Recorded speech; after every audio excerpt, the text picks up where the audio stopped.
Section 1. The origins Matt Groening, his fears, and the show that almost never happened. There is a waiting room inside the offices of James L. Brooks in Los Angeles, and in the spring of 1987, a cartoonist named Matt Groening sat in that waiting room for what he later described as one of the most terrifying moments of his professional life. He had been invited to pitch a series of animated shorts for a new sketch comedy program called The Tracy Ullman Show. He had been asked to bring something original, something that could be adapted from his existing work. His existing work at the time was a weekly comic strip called Life in Hell, which he had been self-publishing and distributing out of a record shop in Los Angeles for nearly a decade. Life in Hell featured a rabbit named Binky and explored themes of alienation, workplace misery, existential dread, and the general indignity of adult life in America. It was dark, spare, and quietly beloved by a small but intensely loyal audience. Matt Groening had assumed that Life in Hell was what he was being brought in to pitch. He was wrong, and he knew it the moment he sat down. The problem was rights. If he sold Life in Hell to James L. Brooks and The Tracy Ullman Show, he would lose control of something he had built from nothing over the course of 9 years. The characters, the strip, the whole small ecosystem of the thing he had created alone, in relative obscurity, distributing it by hand, watching it grow slowly and on its own terms, would belong to someone else. He would be compensated. But the thing would no longer be his in the way it had always been his. This is a version of a choice that creative people face with some regularity, and the right answer is rarely obvious. You can protect the thing you built, keep it close, and maintain the purity of the original vision. Or you can let it go somewhere larger, somewhere with more resources and more reach, and accept that the version of it that comes out the other side will have been changed by hands other than yours. Neither option is without cost. What Matt Groening did in that waiting room was something different entirely. He invented something new on the spot. He has described the moment in interviews with a particular kind of casual horror, the way you describe a gamble that paid off but could just as easily have destroyed everything. He was sitting in the waiting room, waiting to be called in, and he decided in that span of minutes to simply not pitch Life in Hell. Instead, he sketched out the broad outlines of an animated family, a dysfunctional household built roughly on the architecture of his own childhood, and he named them after his parents and his sisters. His father was named Homer. His mother was named Marge. He had sisters named Lisa and Maggie. The rebellious son he named Bart, which was an anagram of brat, and which he later admitted was the kind of naming decision that could only survive in a pitch room when nobody has time to think about it too carefully. He walked into the room with that sketch. He pitched a family. James L. Brooks said yes. The speed of that yes is something worth sitting with for a moment. In the entertainment industry, nothing moves quickly, and the development of animated content moves particularly slowly. Animation is expensive, technically demanding, and has historically been considered a niche medium. The fact that Brooks responded immediately and enthusiastically to what was essentially a rough sketch drawn in a waiting room is an indication of how unusual the circumstances were. Brooks was already a giant in the industry. He had produced Terms of Endearment. He had produced broadcast news. He was, in 1987, one of the most respected producers in Hollywood, and he had a strong instinct for material that was doing something genuinely new. What Groening was pitching, even in its raw and barely formed state, was doing something genuinely new. American animation in the 1980s occupied a very particular lane. It was either aimed at children or it was underground, experimental work that reached a small adult audience. The idea of a primetime animated sitcom for adults, something with the emotional weight and satirical edge of a live-action comedy, but rendered in the specific visual language of cartoons, was not a mainstream proposition. There had been attempts. The Flintstones had been a primetime show, but those shows had been built around broad physical comedy and family-friendly content. What Groening was gesturing toward was something different, a family that was recognizably, uncomfortably real. A family that argued and failed and disappointed each other and somehow kept holding together not because they were idealized, but because they had no alternative.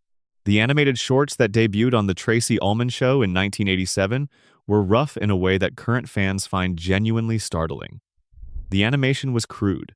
The characters were slightly off-model from what they would eventually become. The voices were still being calibrated. Dan Castellaneta, who would go on to become one of the most recognizable voice actors in the history of the medium, was still finding Homer's register.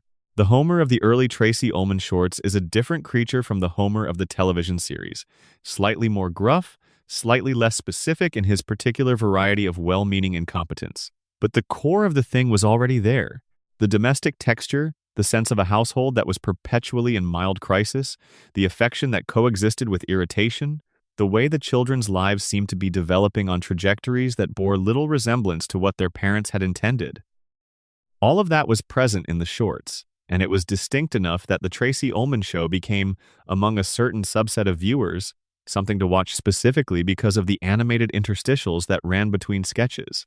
The leap from interstitials to a full television series was not inevitable. Networks do not simply take short-form content and expand it without significant consideration. But Fox, which had launched as a fourth broadcast network in 1986 and was still in the process of establishing its identity, was operating with a different calculus than the established networks. CBS, NBC, and ABC had histories, traditions, and audiences with expectations. Fox was building from scratch, which meant it could take risks that the established networks could not afford to take. A primetime animated adult sitcom was exactly the kind of risk that could define a network's identity, either by failing spectacularly or by succeeding in a way that nobody expected. They greenlit The Simpsons for a Christmas special in 1989. The special aired on December 17th, and it performed well enough that the network ordered a full series. Season 1 began in January 1990. What happened between the decision to make a series and the actual production of that series is a story that the show's creators have revisited many times in interviews and commentaries. And it is a story defined largely by the extraordinary difficulty of translating the concept into functional animation. The Simpsons was being produced by a studio called Klasky Supo, founded by Gabor Supo and Arlene Klasky, who had been doing the animation for the Tracy Ullman shorts. The expansion to a full series meant scaling up in ways that created enormous pressure at every level of production. Animation in the late 1980s was a laborious process. Everything was drawn by hand. Every frame, every movement, every background. A single episode of The Simpsons in those early years required an enormous amount of labor, and the show was working with overseas studios in Korea to handle the volume of work that the American team could not complete alone. The coordination between the American writers and producers and the Korean animators introduced delays and errors that became a permanent feature of the early show's production pipeline. Animators working from instructions written in a different country, interpreting scripts written in a comedic register that didn't always translate cleanly across cultural and linguistic gaps, would sometimes produce episodes in which the visual execution diverged from the writer's intentions in small but meaningful ways. There is a story that early Simpsons writers have told about receiving animation back from Korea and discovering that the animators had made changes that nobody had requested, alterations to background details or character expressions that nobody on the American side had caught in time to fix. The episodes would air with those changes intact. There was nothing to be done. The machine was already in motion, and the pace of broadcast television did not allow for the kind of revision that might have corrected the errors. All of this was happening while Matt Groening was still figuring out what The Simpsons actually was. The Christmas special and the first season were being produced simultaneously with the process of defining the show's voice, its tone, the precise emotional register that would distinguish it from everything else on television. Groening has spoken about the early seasons as a period of genuine uncertainty, a time when nobody was entirely sure whether the show was primarily a comedy, primarily a family drama, primarily a vehicle for satire, or some combination of all three that had not yet found its balance. The decision that would prove most consequential in defining that balance was one that Groening resisted initially: James L. Brooks pushed for the show to have genuine emotional stakes.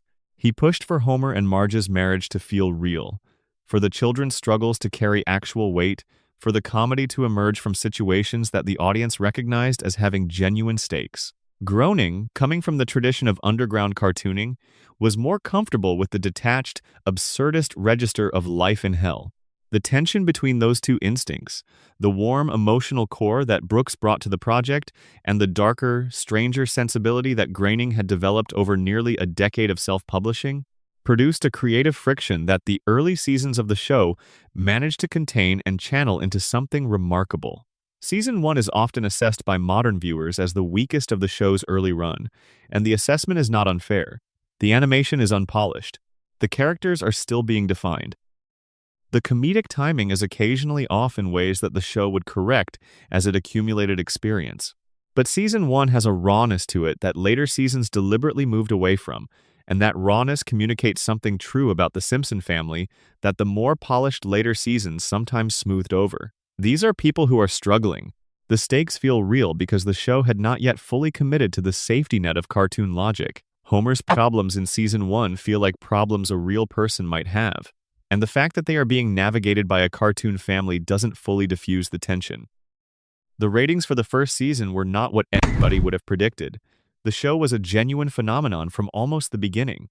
It drew audiences that network television had not seen in years for a non-event broadcast, and it drew them week after week with a consistency that indicated the audience was not sampling the show out of curiosity, but actively returning to it. The Simpsons had found something. It had tapped into an appetite that the American television audience had been waiting to have satisfied. The appetite for a family comedy that did not pretend families were something other than what they were. The merchandise arrived almost immediately, and the speed of it created problems that nobody in the show's production had anticipated. The Simpsons became a licensing machine before the creative team had finished defining what the show was. Bart Simpson was on t-shirts and hats and lunchboxes and notebooks within months of the first season's broadcast. The image of Bart that appeared on that merchandise was a slightly different Bart from the one developing on screen, slightly more crude, slightly more aggressively rebellious, and the gap between the merchandise Bart and the television Bart would become a source of frustration for Groening and the writing staff, who were trying to build a character with more complexity than the underachiever and proud of it. T-shirt suggested. There is a specific early anxiety that the show's creators experienced, watching The Simpsons become a cultural icon before it had fully become a television show. The icon version of the show was simpler, more easily reducible to a single attitude, more marketable. The television version was trying to be something more nuanced. Holding those two things together, the icon and the actual program, required the kind of creative discipline that is genuinely difficult to maintain when the financial incentives are all pointing in the direction of the simpler, more marketable version. Matt Groening has talked about the early years of the show with a particular mixture of pride and something that sounds like continued amazement. He had sketched a family in a waiting room to avoid giving up the rights to something he had spent 9 years building. That sketch had become a cultural institution within 2 years of its broadcast debut. The scale of that transformation was not something he had planned for, and the record of the early seasons suggests that the creative team was running to stay ahead of a phenomenon that had outpaced their ability to fully control it. What they had built, almost accidentally, was a show that told the truth about American family life in a way that American family television had never quite managed before. The Simpsons were not aspirational. They were not a family that viewers were meant to want to be. They were a family that viewers recognized, with the specific recognition of seeing something true reflected back at them in a form that was just exaggerated enough to be bearable. Homer was not a good father in the way that television fathers were supposed to be good, but he was trying, in his specific and repeatedly inadequate way, and that effort, fumbling and inconsistent and occasionally disastrous, was something that audiences found more moving than they had expected to find anything on a cartoon. That recognition, that sense of the show telling a truth that other shows were either unable or unwilling to tell, is what separated The Simpsons from the moment of its debut. And it is what made the story of what eventually went wrong so genuinely complicated. Because what went wrong was not simple. It was not one decision or one mistake or one moment when the show stopped caring. It was a long, slow process of choices made under pressure. And to understand those choices, you have to understand the world the show was built in and the people who built it. But we will get to all of that. Right now, settle in. The story is just beginning, and Springfield has a long night ahead of it. If you are watching this late at night or winding down before sleep, drop a comment with where you are and what time it is. There is something about knowing that people all over the world are listening to this at the same hour that seems fitting for a show that somehow belongs to everyone. And if you want more of these, subscribe. There is a lot more Springfield to explore. Section 2: The Writer's Room, Harvard Geniuses, Chaos, and the Golden Age that Burned Out. There is a particular legend that attaches itself to the Simpsons writer's room of the early 1990s, and like most legends, it contains enough truth to be genuinely illuminating and enough embellishment to require careful handling. The legend goes something like this. In the years between roughly 1991 and 1997, the Simpsons writer's room was the single greatest concentration of comedic writing talent in the history of American television. The people who worked in that room, who spent their days arguing over the exact wording of a joke, who covered the walls with index cards tracking storylines and gags and character moments, who developed an internal culture so specific and so demanding that only a certain kind of mind could survive in it, went on to produce nearly every significant comedy of the following 2 decades. They created other television institutions. They wrote films. Some of them became showrunners in their own right and built their own legends. The Simpsons writer's room of the early 1990s is, by almost any measure, one of the most consequential creative environments in the history of the medium. This is all true. The part that requires more careful handling is the implication that this level of talent was assembled by design, the suggestion that somebody made a plan to bring together the right people in the right configuration to produce something extraordinary. The reality is messier and more interesting than that. The early Simpsons writing staff was assembled largely through a combination of personal connections, good instincts from the showrunners, and the kind of luck that only makes sense in retrospect. The show needed writers who could work in a fast-paced broadcast television environment while also bringing genuine intellectual heft to the material, people who understood the difference between a joke that was funny and a joke that was funny and true, people who could write comedy that worked as comedy while simultaneously doing something more serious underneath. The Harvard connection that became one of the defining features of the early Simpsons staff was not a deliberate recruitment strategy. It emerged from the fact that Harvard's undergraduate humor magazine, the Harvard Lampoon, had become one of the primary pipelines into professional comedy writing, and several of the people who ended up in the Simpsons room had come through that pipeline. Al Jean and Mike Rice, who would serve as showrunners for seasons 3 and 4, both came from Harvard. Conan O'Brien, who joined the staff in the early seasons, was a Harvard Lampoon alumnus. George Meyer, who many of the show's writers have identified as perhaps the single most influential person in the room during the Golden Age, had an Ivy League background and brought a philosophical rigor to the work that pushed everyone around him toward greater precision. What made the writer's room function was not pedigree, though the pedigree was real. It was a shared aesthetic commitment that was difficult to articulate but immediately recognizable when it was violated. The commitment was essentially this: every joke had to earn its place through craft and truth. Jokes that were merely loud, jokes that depended on audience familiarity with a reference without adding anything to that familiarity, jokes that were technically competent but that did not illuminate something real about the characters or the situation, those jokes were cut. The room had a low tolerance for easy laughs, and the combination of people in the room during the peak years meant that the standard for what counted as an easy laugh was set very high. George Meyer is perhaps the figure from this period who has received the least public recognition relative to his actual influence. He joined the writing staff in the show's second season and remained one of its most important voices through the peak years.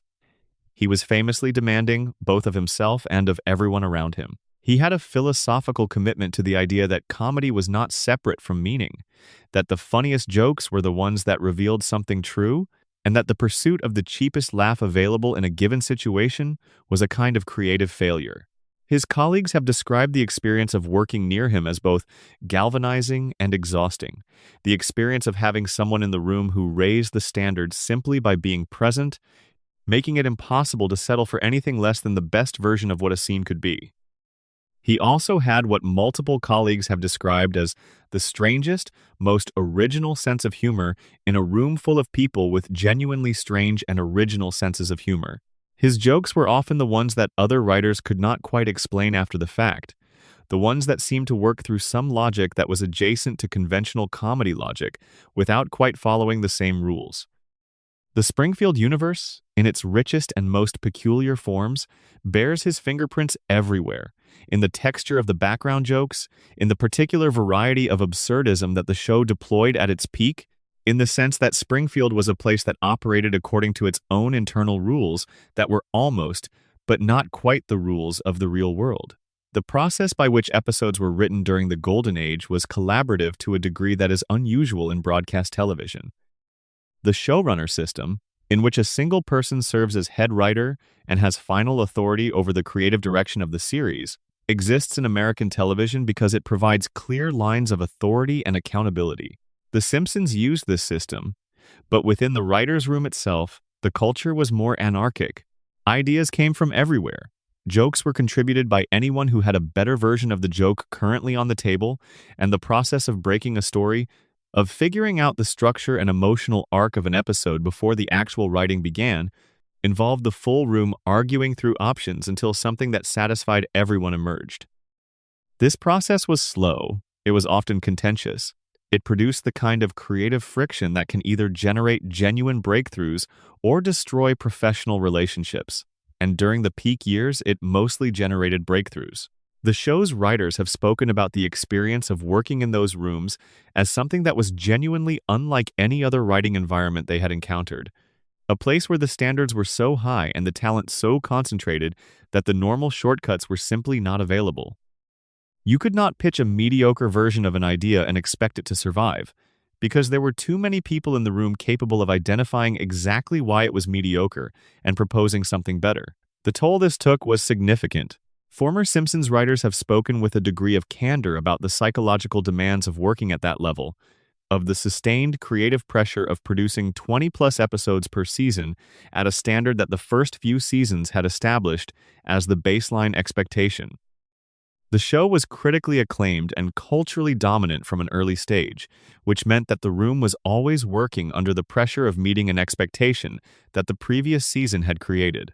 There is a particular kind of creative anxiety that comes from having produced something excellent and then being asked to produce it again, and the Simpsons writers' room of the Golden Age was defined in part by the ongoing management of that anxiety.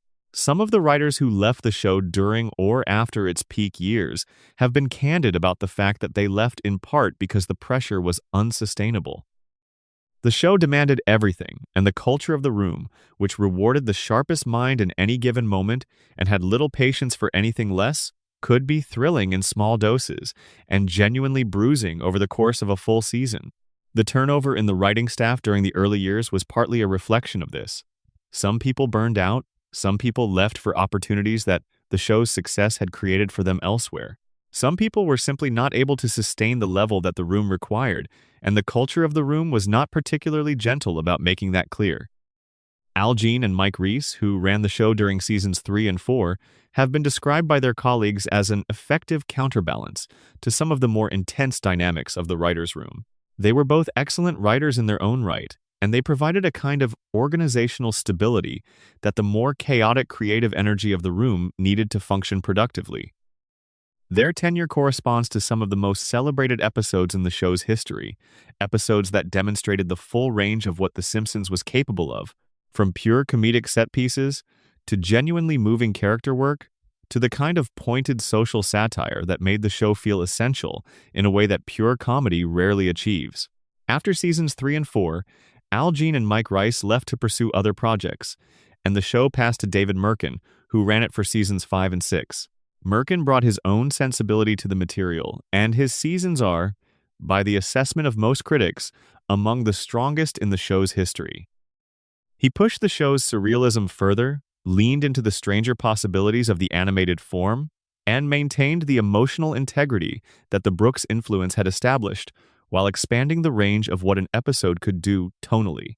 It is during the Merkin years that the show produced some of its most formally audacious work, episodes that took the basic premise of a family sitcom and subjected it to pressures that conventional sitcoms could not have survived.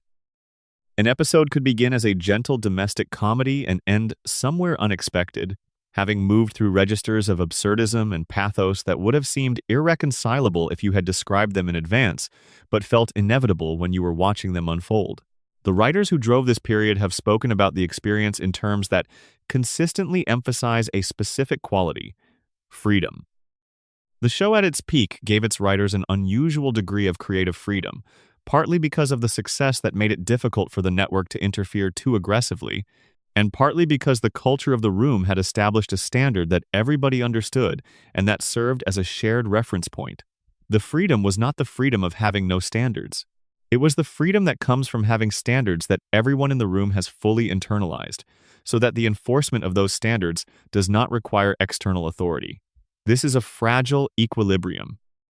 It depends on the right people being in the room at the same time, sharing the same aesthetic commitments with enough consistency to maintain the standard even as individual episodes are being produced under the time pressure of broadcast television.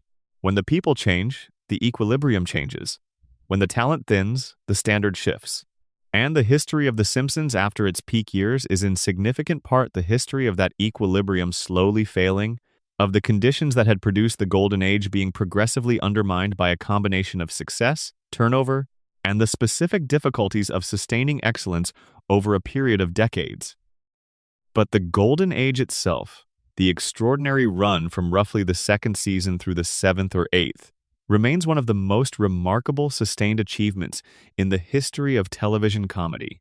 The writers who produced it were aware of what they were doing while they were doing it, which is unusual. Normally, creative peaks are recognized in retrospect, after the fact, when the conditions that produce them are already gone. The Simpsons writers' room during the peak years had an unusual collective self-awareness, a sense that they were doing something exceptional, that the combination of talent and circumstance had produced something that was unlikely to be replicated. There is a particular sadness that attaches to this self-awareness. Knowing that you are doing something special does not protect you from the process by which the specialness ends. The golden age of The Simpsons writers' room ended not because the writers stopped caring, but because the conditions that had sustained it could not be sustained indefinitely. People left. The show changed. The culture of the room evolved in ways that the original participants found difficult to recognize. And the show continued. It continues still, decades past the point where the people who built it would have predicted it would end. The golden age is over, and has been over for a very long time. But the show goes on, carrying the weight of what it was into a present that can only partially understand what that was. The writers who lived through the peak years have described looking back at that period with a complicated mixture of pride and grief. Pride because what they made was genuinely extraordinary, and they know it, and nobody can take it away from them. And grief because the thing they made was also, in some fundamental way, a particular moment in time, a combination of specific people in a specific place doing their best work under conditions that could not be recreated. The show that exists now is a different show.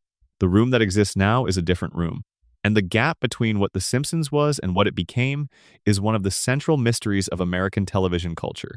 We will be spending a great deal of time in that gap tonight. But first, let us talk about the people who sat on the other side of the microphones. The people whose voices became so familiar that they feel like permanent features of the landscape. The people who were, in ways the show never fully prepared them for, both essential to The Simpsons and ultimately at its mercy. Section 3. The Couchcast Feuds, Contract Wars, and the Strike That Shook Fox. The voice cast of The Simpsons is one of the most celebrated in the history of animation, and the story of how that cast almost fell apart is one of the most dramatic off-screen narratives in the show's history. In 1998, nearly a decade into the show's broadcast run, the 6 principal voice actors entered into contract negotiations with Fox that would eventually become one of the most publicly contentious salary disputes in Hollywood history. The 6 actors were Dan Castellaneta, Julie Kavner, Nancy Cartwright, Yeardley Smith, Hank Azaria, and Harry Shearer. Between them, they voiced nearly every significant character in Springfield. Castellaneta was Homer, Barney, Krusty the Clown, Mayor Quimby, and dozens of others. Kavner was Marge and Patty and Selma. Cartwright was Bart. Smith was Lisa. Azaria was Apu, Chief Wiggum, Moe, and an extraordinary range of additional characters. Shearer was Mr. Burns, Ned Flanders, Principal Skinner, and more. The breadth of what these 6 people covered between them was, and remains, genuinely remarkable. The show had been built on the assumption that a small group of highly skilled voice actors could cover an enormous range of characters, and the assumption had proven correct in ways that made the actors genuinely irreplaceable. Each of them had developed such specific and deeply inhabited versions of their characters that the idea of replacing them with different actors was effectively unthinkable, which meant that when they sat down to negotiate, they were negotiating from a position of unusual leverage. The 1,998 negotiations were contentious enough that they became public, which was itself unusual. Contract negotiations in Hollywood are typically conducted in private, with both sides carefully managing the information that reaches the press. The Simpsons negotiations broke through into public coverage, in part because the stakes were large enough to attract attention, and in part because the actors were not shy about making their case to the press when they felt it served their interests. What the actors were asking for was a significant increase in their per-episode fee, plus a percentage of the show's profits. The profit participation request was the more explosive of the two. The Simpsons had, by 1998, generated an almost incomprehensible amount of money for Fox through ratings, international distribution, and the merchandise licensing that had been generating revenue since the early 1990s. The actors had watched the show make Fox a fortune for nearly a decade, while receiving a flat fee per episode that had increased only modestly over the same period. They wanted a share of what they had helped create. Fox's position, broadly speaking, was that the actors were already well compensated and that profit participation was not standard practice in broadcast television voice acting. This was true in the narrow sense that it was not standard practice, but The Simpsons was not a standard show. The actors' argument was precisely that the standard practices of the industry were not applicable to a show that had generated this level of revenue, and that the people who had been central to that revenue deserved a different kind of compensation. The negotiations stretched for months. During this period, there was genuine uncertainty about whether the show would continue in its existing form. Fox made statements suggesting it was willing to recast the roles rather than meet the actors' demands. The actors made statements suggesting they were willing to walk away. The public followed the dispute with unusual attention, partly because the show itself had so thoroughly penetrated popular culture that the prospect of it changing or ending was disturbing in a way that went beyond normal television fan attachment. Eventually, a deal was reached. The actors received a substantial increase in their per-episode fee, reportedly rising to $125,000 per episode each. The profit participation demands were not fully met, but the settlement represented a significant victory for the cast, and more importantly, it established a precedent. The principal voice actors of The Simpsons had demonstrated that they could negotiate as a unified group, and that their collective leverage was sufficient to change the terms of their relationship with Fox in meaningful ways. This 1,998 negotiation is often discussed as the pivotal moment in the cast's relationship with the studio, but it was not the last. In 2004, the actors renegotiated again, this time pushing their per-episode fees significantly higher. And in 2011, they entered into another negotiation that very nearly ended the show entirely. By 2011, The Simpsons had been on the air for more than 2 decades. Fox, facing the economic realities of a television landscape that had changed significantly since the show's peak years, asked the actors to take a pay cut of roughly 45%. The actors, whose per-episode fees had reached reported levels of around $300,000 each, declined. Fox responded by announcing that it would end the show unless the actors agreed to the reduction or unless a way could be found to make the economics work. The public standoff that followed was covered extensively. The show's future was genuinely uncertain for a period of weeks. The possibility that The Simpsons might end not because the creative team had decided to end it, not because the audience had stopped watching, but because of a salary dispute between the studio and the cast, was a strange and somewhat deflating prospect. It reduced one of the most celebrated creative enterprises in American television to a line-item negotiation. A deal was eventually reached that reduced the actors' fees significantly, though the precise numbers were never confirmed publicly. The show continued. The crisis passed. But the 2011 negotiations left a residue of tension that has never entirely dissipated. The relationship between the cast and Fox, always a relationship defined by the particular power dynamics of a show that is simultaneously irreplaceable and enormously expensive, has been defined since 2011 by a careful, mutual awareness of how close the whole thing came to ending. Harry Shearer, whose relationship with the show has been the most turbulent of the principal cast members, has been the most public about his dissatisfaction with the conditions under which the show operates. In 2015, he announced that he was leaving The Simpsons, citing what he described as the show's refusal to allow its cast members to pursue outside creative work. The specific issue was a contractual restriction that Shearer felt prevented him from taking other projects while the show was in production, a restriction he found incompatible with his desire to continue developing his other creative work. Shearer's announced departure triggered a genuine crisis. The characters he voiced, which included Mr.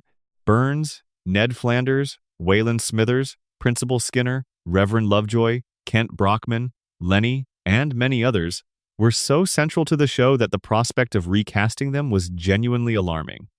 These were not peripheral characters. Mr. Burns, in particular, is one of the most distinctive voice performances in the history of animation, a creation so specific and so inhabited that the idea of anyone else voicing him was difficult to process. For several weeks, the possibility of the show continuing without Shearer was discussed publicly, with various parties staking out positions and the outcome genuinely uncertain. Eventually, Shearer returned. A deal was reached that addressed his concerns about outside creative work. He remains with the show today. But the episode served as another reminder of the fundamental tension at the heart of the show's existence. The cast is irreplaceable, and the show is very, very expensive. And those two facts exist in permanent negotiation with each other. The salary disputes have an afterlife that goes beyond their immediate outcomes. They have shaped the way the show is produced and the way the cast is discussed, introducing a financial dimension into what might otherwise be a purely creative conversation. When people talk about the Simpsons cast, they talk about their salaries in the same breath as their performances, and the connection between those two things has made it difficult to discuss either one in isolation. There is also a more subtle tension that the contract disputes have created, the tension between the individual cast members whose interests are not always perfectly aligned. The 6 principal voice actors have consistently presented a unified front in their negotiations, but the reality of their individual situations is more varied. Yeardley Smith, who voices only Lisa, has a fundamentally different relationship to the show's production demands than Dan Castellaneta, who voices Homer and dozens of other characters. The demands on their time are different. The specificity of their contributions is different. But they negotiate as a block, and the block structure, while effective, has sometimes created internal frictions that the public never sees. The question of what happens when one of the principal cast members becomes unable to continue has been an uncomfortable presence in conversations about the show since the death of Doris Grau in 1995, whose character Lunch Lady Doris was quietly retired rather than recast. Phil Hartman's death in 1998, which we will discuss at length in a later section, permanently removed 2 significant characters from the show. These losses demonstrated that the show is not, ultimately, immune to the attrition that time imposes on any enterprise built around specific people, and they raised questions about how the show would handle similar situations in the future. The death of Marcia Wallace in 2013, who had voiced Mrs. Krabappel since the show's first season, required a different response. Mrs. Krabappel was a recurring character, not an occasional guest appearance, and her continued presence in the show would have required recast or writing around her absence. The show chose to retire the character, acknowledging Wallace's death in an on-screen dedication and allowing Mrs. Krabappel to disappear from Springfield. It was a dignified solution, but it also quietly diminished the world of the show, removing a character who had been part of Springfield for 24 years. The passage of time, the attrition of a cast that has now been doing the same work for more than 3 decades, is one of the more melancholy undercurrents in the story of The Simpsons. The people who built this thing are older now. The world they built it in is gone. The show continues, but the conditions of its continuation are fundamentally different from the conditions of its creation, and the distance between those two things is something the show cannot fully address without acknowledging its own mortality. For now, though, the cast is intact, or as intact as it can be after the losses the years have imposed. The voices that came from those 6 people in those early recording sessions are still the voices of Springfield. Dan Castellaneta's Homer is still the Homer. The continuity is remarkable. And it is one of the things that makes The Simpsons genuinely unlike anything else in the medium. No other show has maintained the same voice cast for this long. No other show has asked the same people to return, week after week and year after year, to inhabit the same characters across such an extraordinary span of time. What that continuity costs the people who provide it is a question the show does not often ask. What it means to spend 30-plus years being Homer Simpson, to have your voice so thoroughly identified with a fictional character that the two become inseparable in the public imagination, is an experience that does not have many precedents. Dan Castellaneta has a career outside The Simpsons. So do most of the other cast members. But for all of them, The Simpsons exists as the gravitational center around which everything else orbits, and the weight of that gravitational pull is something they have each had to find ways to carry. The couch, the iconic image of the Simpson family assembled on their living room couch that opens every episode in a different configuration, is perhaps the most appropriate image for what this cast has done. They keep coming back to the couch.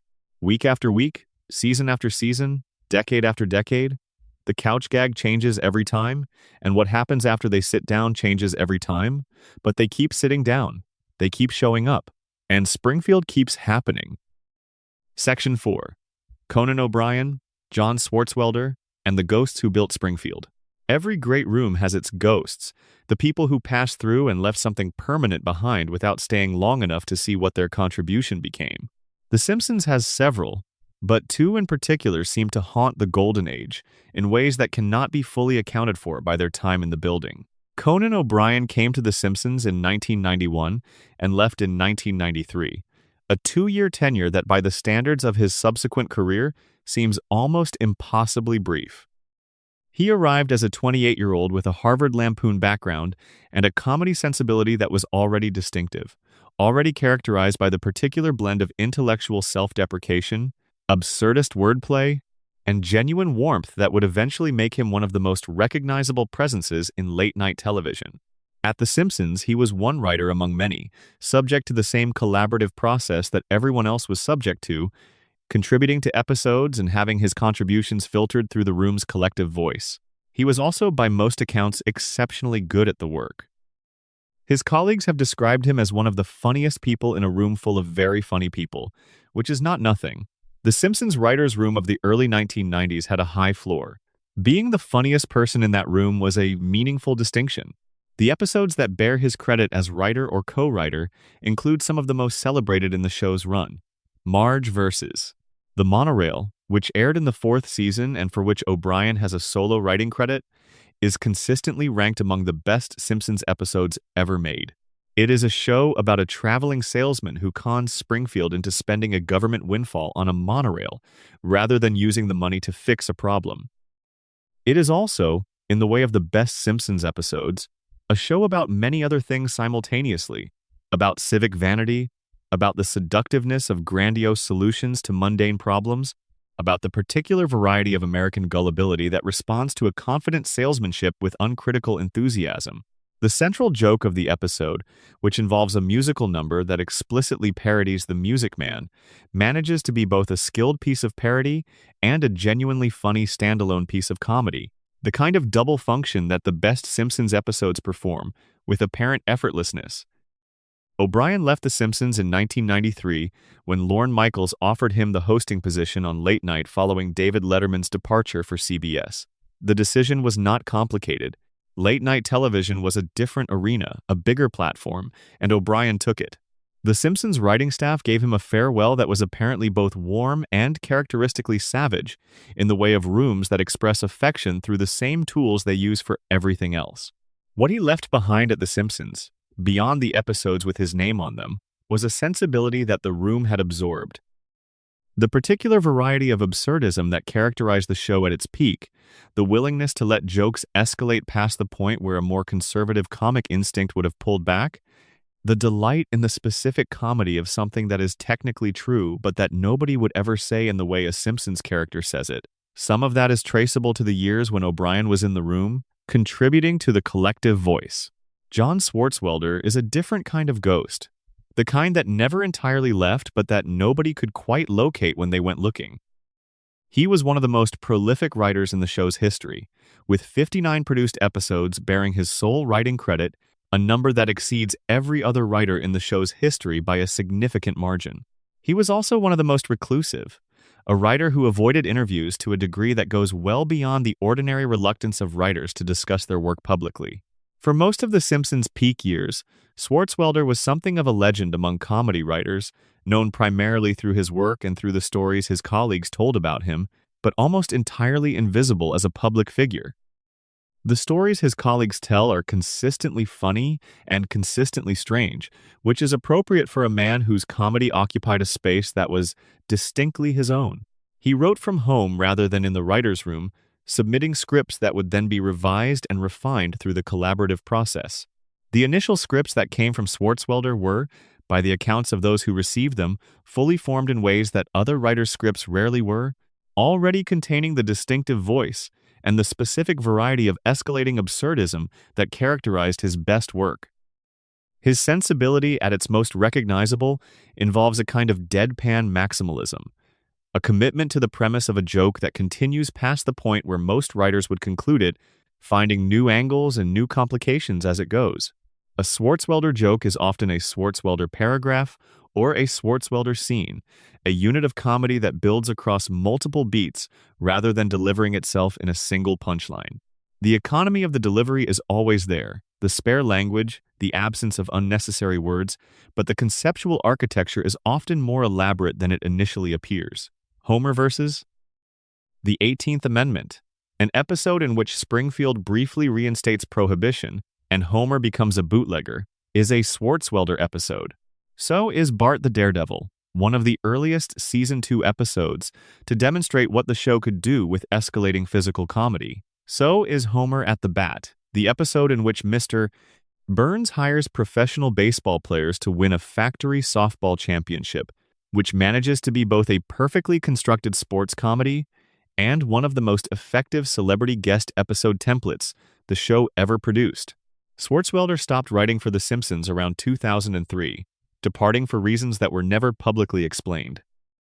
He moved to Montana and began writing a series of comedic novels featuring a private detective named Frank Burley, which are published in limited quantities and sell mostly to people who have sought them out specifically because of his Simpsons reputation. He has given exactly one known interview in the past 2 decades, a conversation conducted via email with The New Yorker in 2021, in which he discussed his process and his approach to comedy writing with a candor and specificity that delighted the comedy writing community, which had largely given up on ever hearing from him directly. In that interview, he described his approach to Simpsons scripts as a 2-stage process. Write a bad version quickly, which forces the story to happen and allows the problems to become visible, then fix the bad version into a good one. This is not an unusual approach to writing, but Swartzwelder described it with a specificity that made it feel like a genuine revelation about how good comedy is made. The willingness to produce something bad as a necessary step toward producing something good, the acceptance of the drafting process as inherently imperfect, is a kind of creative wisdom that is obvious in retrospect and genuinely difficult to practice. His absence from the show after 2003 coincides with what most critics identify as the beginning of the show's more pronounced decline, which is either a meaningful correlation or an interesting coincidence, depending on your view of how much individual writers can shape the output of a collaborative enterprise. His influence on the peak years show is not in serious dispute. The 59 episodes he wrote are an extraordinary body of work, and the sensibility they embody, the particular variety of principled comedy that insisted on building jokes through craft and sustained escalation rather than through easy references or reliable formulas, is something that the show has struggled to consistently replicate in his absence. The ghosts of the Golden Age writers' room are not limited to O'Brien and Swartzwelder. There are others whose contributions were substantial and whose departures left gaps that the show has never fully closed. The early 1990s staff included an unusual concentration of people who were pushing the form of the sitcom in directions it had not gone before, who were asking what a cartoon could do that live action could not, and finding answers that were genuinely surprising. What the show was doing at its best was using the freedom of animation to access emotional registers that live action sitcoms could not reach. A cartoon family can do things that a real family playing characters on a soundstage cannot do. They can experience consequences at a different scale. The comedy can be physical in ways that would be dangerous or impossible in live action. The world can warp around them to reflect their emotional states. The visual language of the show can make a joke that the spoken dialogue is not making, adding a second layer of meaning that attentive viewers catch and others miss. The writers who understood how to use these freedoms, who thought in terms of what the specific medium of adult animation made possible, rather than simply adapting live-action sitcom conventions to a cartoon setting, were the writers who produced the peak years episodes. And as those writers moved on, taking their understanding of the medium's possibilities with them, the show began to lose its grip on what had made it extraordinary. The process was gradual. The early departures were individual, manageable, replaceable at least in the sense that the remaining talent was sufficient to maintain the standard. But as the years accumulated, the departures became structural, a slow hollowing out of the specific knowledge and commitment that had built the golden age. The replacement writers were talented. Some of them were genuinely exceptional. But the collective wisdom of the room, the shared aesthetic commitment that had produced the peak years, was something that could not be fully transmitted to new arrivals. It had to be discovered, and the circumstances that had allowed it to be discovered in the first place were gone. We will talk about the decline in detail later tonight, but right now the golden age is still alive in memory, and there is something to be said for spending a little time with what it was before we turn to the story of how it ended. The room that produced those episodes is gone. The people who sat in it are scattered, doing other things, living lives that the Simpsons shaped in ways they are still figuring out. But the episodes remain. 59 of them with Swartzwelder's name on them, the monorail with O'Brien's name, and hundreds more from the hands of people who passed through that room at the right moment and left something permanent in the episodes they made. Springfield is populated by their ghosts. Every joke that lands with that specific quality of inevitability, every scene that moves through tonal registers that feel impossible to predict in advance but perfect in retrospect, every moment when the show does something that no other show could have done, those moments belong to the people who built the room and to the room they built. Section 5. The Phil Hartman Tragedy and What Springfield Lost Forever. On the 28th of May, 1998, Phil Hartman was shot and killed in his home in Encino, California. He was 50 years old. He was one of the most gifted comedic performers of his generation, and he had, over the preceding 8 years, built 2 characters in Springfield that were as perfectly constructed as anything in the show's history. The story of what happened that night, and the events that preceded it, is a story that involves addiction and mental illness, and a relationship that had reached a point of catastrophic crisis, and it is a story that this script will treat with the care it deserves. Hartman's wife, Bryn, shot him while he slept, then took her own life several hours later. The couple had 2 children. The children were in the house. The details are devastating, and they have been documented extensively in the years since. What we want to talk about here is what Phil Hartman brought to Springfield, and what Springfield lost when he died, because those things are genuinely significant, and they tell a story about the show that goes beyond the biography of any individual performer. Phil Hartman arrived at The Simpsons in the 2nd season, originally providing the voice for a one-off character. The character clicked in a way that made the writers want to bring him back, and over the course of the next several years, he developed into one of Springfield's most beloved and most frequently deployed supporting players. Troy McClure was a washed-up film and television actor who appeared in educational films, infomercials, instructional videos, and any other low-prestige media format that the show needed to reference. He introduced himself in the same construction every time. "Hi, I'm Troy McClure. You may remember me from such films as..." and then named 2 or 3 productions that were specifically, precisely funny in the way that the best Simpsons jokes are specifically, precisely funny. The joke of Troy McClure was not simply the joke of a washed-up actor. It was the joke of a particular kind of Hollywood self-delusion, the absolute confidence with which a man who had clearly not had a meaningful career in many years continued to present himself as a figure of cultural significance.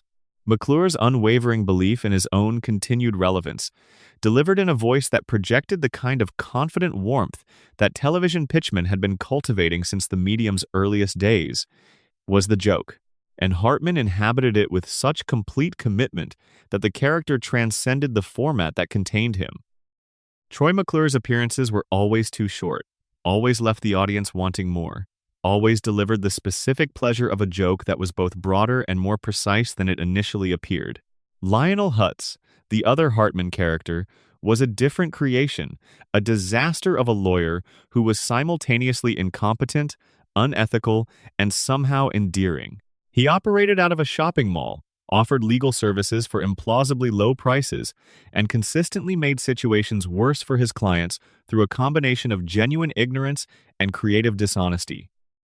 Like McClure, Hutz was a joke about a specific and recognizable American type, the charming fraud who creates a convincing impression of legitimacy while having none of the substance that legitimacy requires. And like McClure, Hutz was made extraordinary by Hartman's specific vocal performance, the particular mixture of confidence and panic, of professional manner and personal chaos, that Hartman found in the character. The writers loved Phil Hartman. This is not merely a sentimental claim made after the fact. The record of how Hartman was used during his years with the show, the frequency with which his characters appeared, the care that was taken to find the right context for each appearance, indicates that the writing staff understood they had something unusual in Hartman's vocal gifts and were eager to use them. He was also, by all accounts, an exceptionally professional and personally warm presence in the recording booth. Voice actors on an animated series work in isolation from each other, recording their lines separately and never sharing the space with the performers playing the other characters. The communal experience of a performance that a live-action ensemble creates is not available to them. What they bring to the booth is what they bring, and what Phil Hartman brought was a completeness of characterization that meant the characters he voiced were fully realized from the moment they arrived in a scene. The writers knew what they were getting when they wrote for him. When he died, the show faced a question that had no good answer. Troy McClure and Lionel Hutz were too closely associated with Hartman's specific voice and performance to be recast. The characters had been built around what he specifically did with them, and the idea of a different actor inhabiting them carried the particular discomfort of replacement that is different in kind from the ordinary casting of a role. These were not roles that had ever been played by anyone other than Hartman. They were Hartman's in a way that felt permanent. The show retired both characters. Troy McClure and Lionel Hutz made their final appearances in episodes that had already been recorded before Hartman's death, and then they were quietly written out of Springfield. They do not appear in the post-1998 episodes. The show moved on without them, and Springfield became a slightly different place, a place with visible absences where these two characters had been. The loss was not only felt as a loss of specific characters, it was felt as the loss of a specific kind of storytelling that Hartman had made possible. The Troy McClure format, the instructional video, the infomercial, the celebrity spokesperson for something inappropriate, had been a reliable vehicle for the show's satire of Hollywood and media culture. Without Hartman, that vehicle was no longer available, and the show had to find other ways to access the same material. Some of those other ways worked. The show continued to make pointed observations about Hollywood, media culture, and the specific varieties of American celebrity that Troy McClure had satirized. But there is something missing in those later episodes, a specific quality that Hartman's voice carried into the material and that no other voice quite replicated. His colleagues on the show have spoken about his death in terms that go beyond professional loss. Hartman had been part of the Simpsons family since the second season, and the show's recording sessions had been one of the constants of his professional life during a period when his personal life was becoming increasingly troubled. The difficulties in his marriage, his wife's addiction to cocaine and alcohol, the escalating instability at home, were background to his professional life at the show, where the work continued and the characters he voiced remained fixed points of consistency. There is a particular quality to the memory of Phil Hartman in Springfield, a quality that the show has honored through the permanence of the retirement of his characters. The decision not to recast Troy McClure or Lionel Hutz was not a logistical decision, not primarily.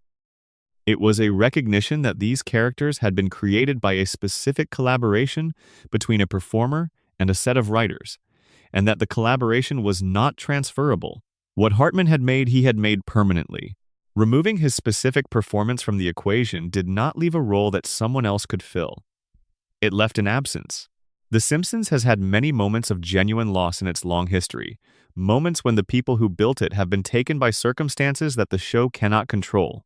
But the loss of Phil Hartman remains the most acutely felt, partly because of the violence and tragedy of how it happened, and partly because of what the show lost with him.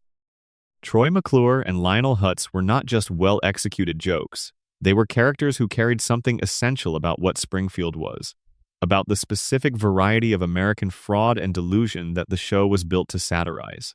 They deserved better endings than disappearing quietly from a show that had loved them. But this is how it had to be, and the show knew it. And in retiring them without fanfare or explanation, it paid the best tribute it could. Phil Hartman was funny in a way that made the world feel more manageable, which is the best thing you can say about a comedian. Springfield still contains his echoes. The absence of Troy McClure is itself a kind of presence, a shape in the show's history that is defined by what is no longer there. He deserved more time. He did not get it. And the show he helped build is permanently marked by his absence in ways that most of its current audience has never had the occasion to fully understand. Section 6. Fox vs. The Simpsons' censorship, interference, and the episodes that almost disappeared. The relationship between The Simpsons and Fox is one of the strangest in the history of American television. A show that made its network one of the most profitable in the business, while simultaneously mocking that network with a frequency and a specificity that the network could not always pretend to find charming. From the earliest seasons, The Simpsons treated Fox with the same skeptical eye it turned on every other institution in American life. The show depicted its parent network as profit-obsessed, culturally vacuous, and willing to broadcast almost anything that would generate ratings. These were not subtle criticisms. They were delivered in the same direct comedic register that the show used for everything else, which meant that Fox executives watching the show had to sit through jokes about Fox executives, broadcast on Fox, generating ratings for Fox, which created a recursive absurdity that the show found endlessly amusing. The question of how much genuine creative control The Simpsons has exercised over its content is more complicated than the show's reputation for fearlessness suggests. Fox has interfered with the show on numerous occasions, and the record of those interferences is a record of the specific anxieties that network television has always carried about what it can and cannot broadcast. The earliest significant censorship battles involved content that Fox considered potentially offensive to religious audiences. The show's treatment of religion, which was complex and sometimes sharp, but never outright hostile, generated concern at the network level on multiple occasions. Episodes that dealt with Homer's relationship with God, which the show took seriously as a comedic subject, in a way that network television generally avoided, required negotiation between the writers and the network about how far the material could go. Season 4's Homer the Heretic is perhaps the clearest example of this. The episode in which Homer decides to stop attending church and develops his own private relationship with God deals with theological questions that most network comedies would not have gone near. The show handled them with a combination of genuine respect for the subject and the specific variety of satirical honesty that was its primary mode. Homer's version of private religious practice is lazy and self-serving, but the episode does not mock faith itself. The treatment is more complicated than mockery, finding humor in Homer's particular interpretation of the divine while also allowing God voiced, famously, with a complete set of 5 fingers rather than the 4 that the show's other characters have to be a presence of genuine warmth rather than a figure of satire. Fox accepted the episode, though the negotiation was reportedly tense. The show had established enough credibility and enough ratings power by the 4th season that the network was reluctant to push back too aggressively on content that the writers were committed to producing. But the negotiation was not purely symbolic. There were revisions, adjustments to specific moments, accommodations made to network concerns that altered the final product in small ways that the audience may not have been aware of but that the writers felt. The more aggressive network interference came in response to political content, and it came from a direction that made the show's position genuinely complicated. Fox's parent company, News Corporation, was owned by Rupert Murdoch, whose political views were substantially more conservative than those of most of The Simpsons' writing staff, most of the show's audience, and most of the entertainment industry in general. The Simpsons had, from its earliest seasons, a left-leaning satirical sensibility that was not always compatible with the ideological positions of the company that owned it. This produced moments of genuine absurdity. The show made jokes about Fox News. It made jokes about Rupert Murdoch.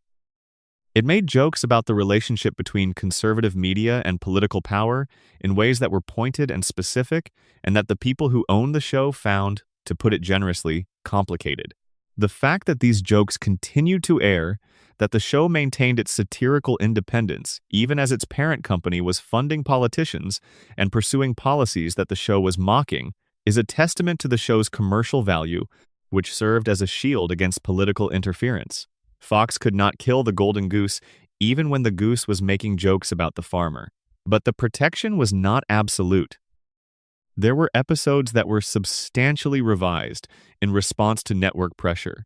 There were storylines that were softened, jokes that were cut, political observations that were rendered more ambiguous than the writers had intended. The record of what was changed is incomplete, because these conversations happen in private and neither the writers nor the network has been fully transparent about the specifics. But the writers who were present for these negotiations have described, in interviews given over the years, a consistent pattern of pressure applied at the level of specific jokes or scenes rather than at the level of the show's overall orientation. The most famous case of network interference is also one of the most bizarre. In 2003, the show produced an episode called The Bart Wants What It Wants, which included a joke about Canada. The joke was relatively mild.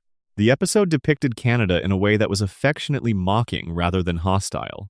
But Fox, which was at the time navigating certain business relationships in Canada, asked the Simpsons production team to modify the Canada content. The writers complied in the most minimal way available to them, making changes that satisfied the technical requirements of the network's request while leaving the overall intent of the scene intact. This is a typical strategy in creative negotiations where one party has authority but the other party has more invested in the outcome. Give the authority what it literally asked for while preserving as much of the substance as possible. The relationship between the show and the network has also been complicated by the question of advertising. The Simpsons runs on commercial television. Its broadcast is funded by advertising revenue.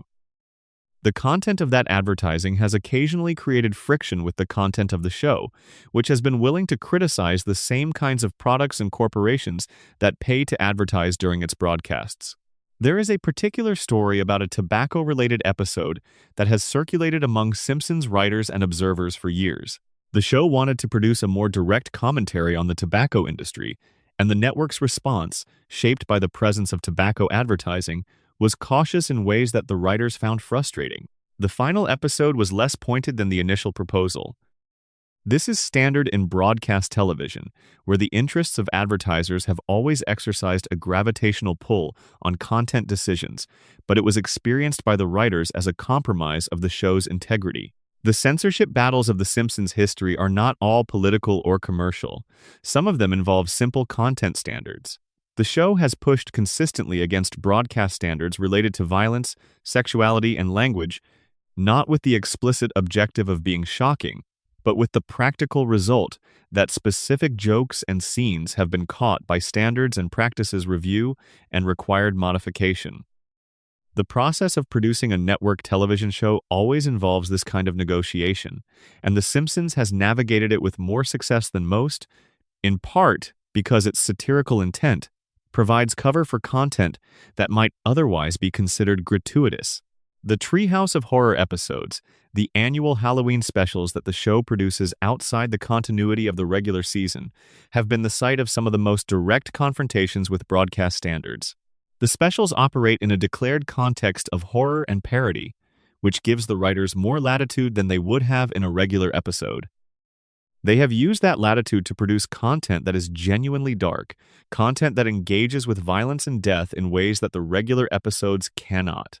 Fox has been more tolerant of the special's darkness than it has been of similar material in the regular episodes, which suggests that the declared genre context does real work in managing the network's comfort level. There is a deeper form of interference that is harder to document but that several writers have described as more damaging to the show in the long run than any specific act of censorship.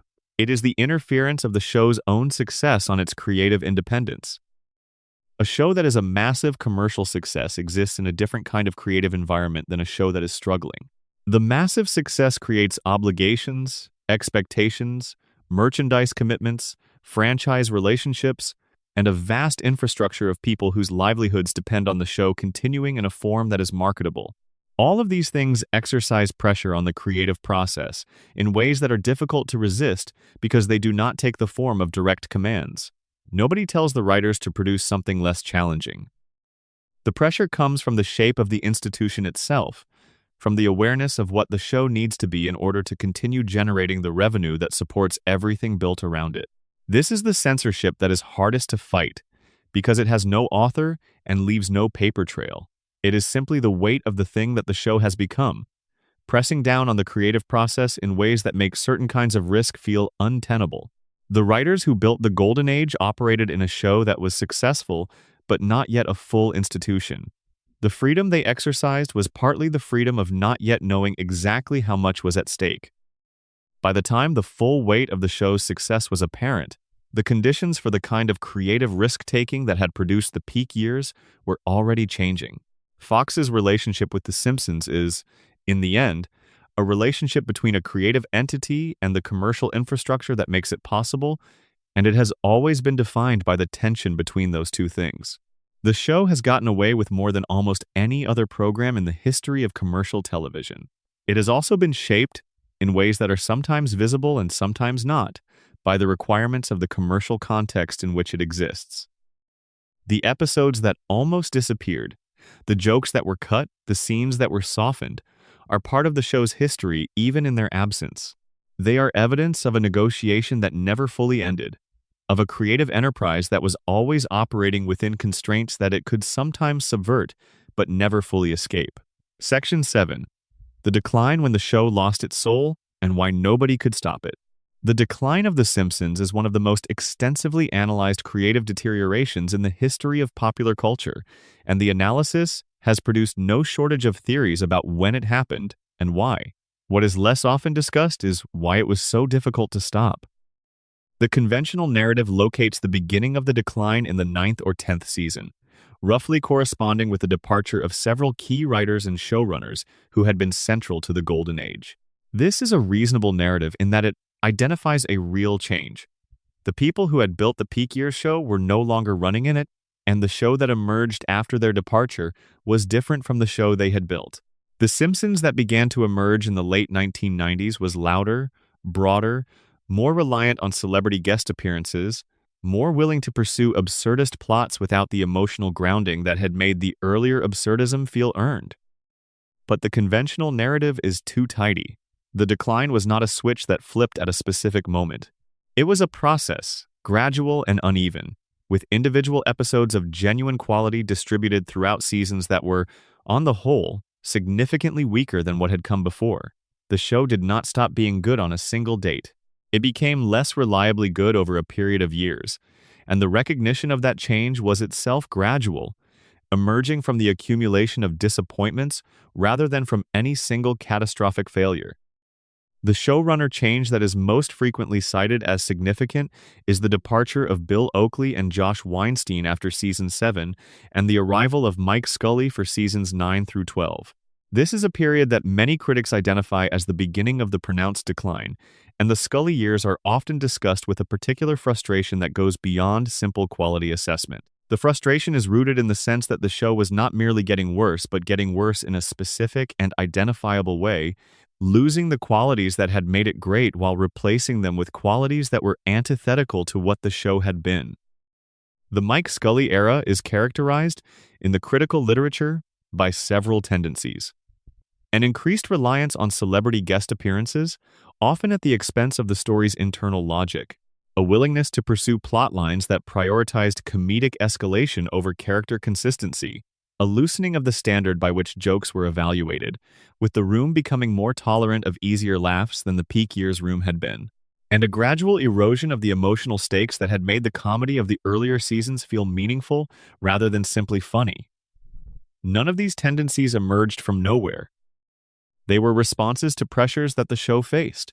The pressure to maintain ratings as competition increased, the pressure to attract advertising through celebrity appearances, the pressure to produce content that was accessible to an audience that was constantly cycling in new viewers who did not have the same relationship to the characters that longtime fans had developed. These are pressures that every long-running show faces, and the ways in which The Simpsons responded to them were not unusual. What was unusual was the specific height from which the show was falling, the distance between what it had been and what it was becoming.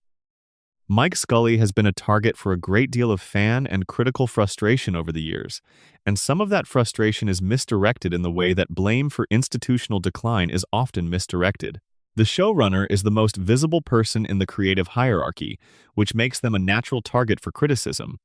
But the decline of a writer's room is rarely the result of a single person's decisions. It is the result of a collective creative environment in which the standards that had been maintained by the specific combination of people in the room are no longer being maintained by the combination of people who replace them. What Scully has said about his time on the show, in the interviews he has given over the years, suggests that he was aware of the criticism and that he found it partly fair and partly unfair. He has acknowledged that the seasons he ran were different from what came before. He has not always agreed with the characterization of those seasons as a betrayal of the show's values. And he has made the reasonable point that producing 20-plus episodes per season of network television is a grinding process that does not leave as much room for the kind of careful, creative deliberation that produces the best episodes. The most honest account of the decline probably acknowledges multiple contributing factors. The departure of key writers removed specific expertise and specific aesthetic commitments that could not be replaced by equally talented writers with different sensibilities. The success of the show created institutional pressures that the creative team had to navigate, and navigating those pressures required compromises that affected the work. The show's own longevity created a particular problem, the problem of an audience that remembered what the show had been and measured everything it produced against that memory. There is also a factor that is rarely discussed, but that seems significant. The Simpsons, at its peak, was doing something that was genuinely new, something that American television had not done before. By the late 1990s, the show had been on for nearly a decade, and the novelty of what it had invented had been absorbed into the broader culture. Shows that The Simpsons had made possible, shows that had learned from its example and built on its innovations, were now on the air. The comedy landscape had changed around the show. What had been genuinely surprising in 1990 was, by 1998, familiar. This is a problem that every pioneering creative work eventually faces.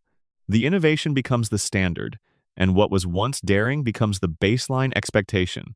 The Simpsons could not continue to surprise in the same way it had surprised, because the surprises it had introduced had been absorbed and replicated. It had to find new ways to be surprising, or it had to accept that it was now operating in a world that its own success had created. The show chose, largely, to continue doing what it had done. And the result was a version of the show that performed the gestures of its earlier greatness without fully recreating the substance of it. Episodes that in the early seasons had felt genuinely fresh felt by the late 1990s and early 2000s, like variations on established formulas. The Homer Gets a New Job episode, the Bart Causes a Problem episode, the Lisa Feels Isolated episode. These were structures that the show had used brilliantly in its peak years. But the brilliance had come from the specific execution rather than from the structures themselves, and when the execution began to slip, the familiarity of the structures became a liability. The audience responses to the decline were varied and sometimes contradictory. The show's ratings remained relatively strong for years after the critical consensus had turned against it, which indicated that a significant portion of the audience either did not share the critics' assessment or did not change their viewing habits in response to the decline in quality. This is a common phenomenon with long-running popular television. Viewer loyalty to a show can persist well beyond the point where the quality warrants continued viewing, driven by habit and affection for what the show had been, rather than by enthusiasm for what it currently was. Within the fan community, the decline generated a specific kind of discourse that has become a defining feature of the show's cultural afterlife. Fans debated the precise moment when the show had gone wrong. They developed a vocabulary for the different phases of the show's history. They argued about which later episodes were worthy of the show's heritage and which were embarrassments. The intensity of this discourse was itself a testament to how much the show had meant, to the depth of the investment that the peak years had created. You do not argue this passionately about the decline of something you never cared about. The writers who remained with the show through the decline years have described the experience with a degree of candor that is sometimes surprising. They were aware that the show was not at the level it had been. They were working hard to produce something that deserved the show's reputation. They were not, by any account, coasting. But the conditions for producing work at the level the peak years had established were no longer in place, and the work they produced, hard as they were working, reflected those changed conditions. There is a particular sadness in the accounts of writers who joined the show during or after the decline, who came in with enormous respect for what The Simpsons had been and found themselves working in an environment that could not fully replicate the conditions that had produced what they admired. They were talented. They cared about the work. They produced episodes that were, individually, often quite good. But the collective environment had changed, and the change was one that individual talent and commitment could not reverse. The decline continues. The show is currently in its 36th season. The critical consensus about its quality relative to its peak years has not changed, but the show continues, and the question of whether it will ever end and what it will mean when it does is a question that has been hanging over Springfield for a very long time. Section 8. Behind the voices, the recasting controversies, and the characters who vanished. One of the most uncomfortable conversations in the long history of The Simpsons is the conversation about who voices whom, and whether the casting decisions that were made in 1989 are appropriate in the present. This conversation has intensified significantly in recent years, driven by broader cultural shifts in how the entertainment industry thinks about representation and authenticity in casting, and it has forced the show to make changes that its creators and cast members have navigated with varying degrees of grace. The specific issue that has received the most public attention is the question of white voice actors playing characters of color. Hank Azaria's Apu Nahasapi Mapatilon, the Indian-American owner of the Quick E-Mart, was one of the most prominent examples of this practice. Azaria, who is white, had voiced Apu since the show's first season, developing a comic Indian accent that became one of the show's most recognizable recurring elements. For most of the show's run, this casting was simply accepted as part of the show's production model, which had always relied on a small group of versatile white voice actors to cover a wide range of character types. The critique of Apu that emerged in 2017, driven largely by a documentary called The Problem with Apu, produced by comedian Hari Kondabolu, forced a public reckoning with what the character represented and how it had been created. Kondabolu's argument was not simply that Apu was voiced by a white actor, though that was part of it. His argument was that Apu represented a specific and harmful stereotype of South Asian immigrants in America, that the character had been constructed from the outside by people who were not South Asian and who had not thought carefully about the real-world implications of what they were depicting. The Simpsons' initial response to the documentary was not its finest moment. The show produced an episode that addressed the controversy through a scene in which Lisa breaks the fourth wall and speaks directly to the audience about the Apu situation. The scene was widely criticized for being dismissive of the critique, for suggesting that the problem of the character was simply a matter of changing cultural sensitivities rather than a genuine flaw in the show's construction. The response was read as defensive, which made the situation worse. Eventually, Hank Azaria announced in 2020 that he would no longer voice Apu. The announcement was followed, somewhat unusually, by a more extended personal reckoning that Azaria conducted publicly. He spoke with Indian-American fans of the show and with people who had found the character harmful. He issued apologies that were, by most accounts, genuine rather than performative. He engaged with the critique in a way that went beyond the minimum required by the circumstances, and his handling of the situation was generally assessed as more thoughtful than the show's initial defensive response had been. The character of Apu has not appeared in the show since 2020, and there has been no announcement about how the show intends to handle the character going forward. Whether Apu will be recast with a South Asian voice actor, whether he will simply remain absent, or whether the show will find some other way to address the situation, is an open question. The silence around the character is itself a kind of statement, an acknowledgement that the situation is complicated enough that the show has not found a resolution it is confident presenting publicly.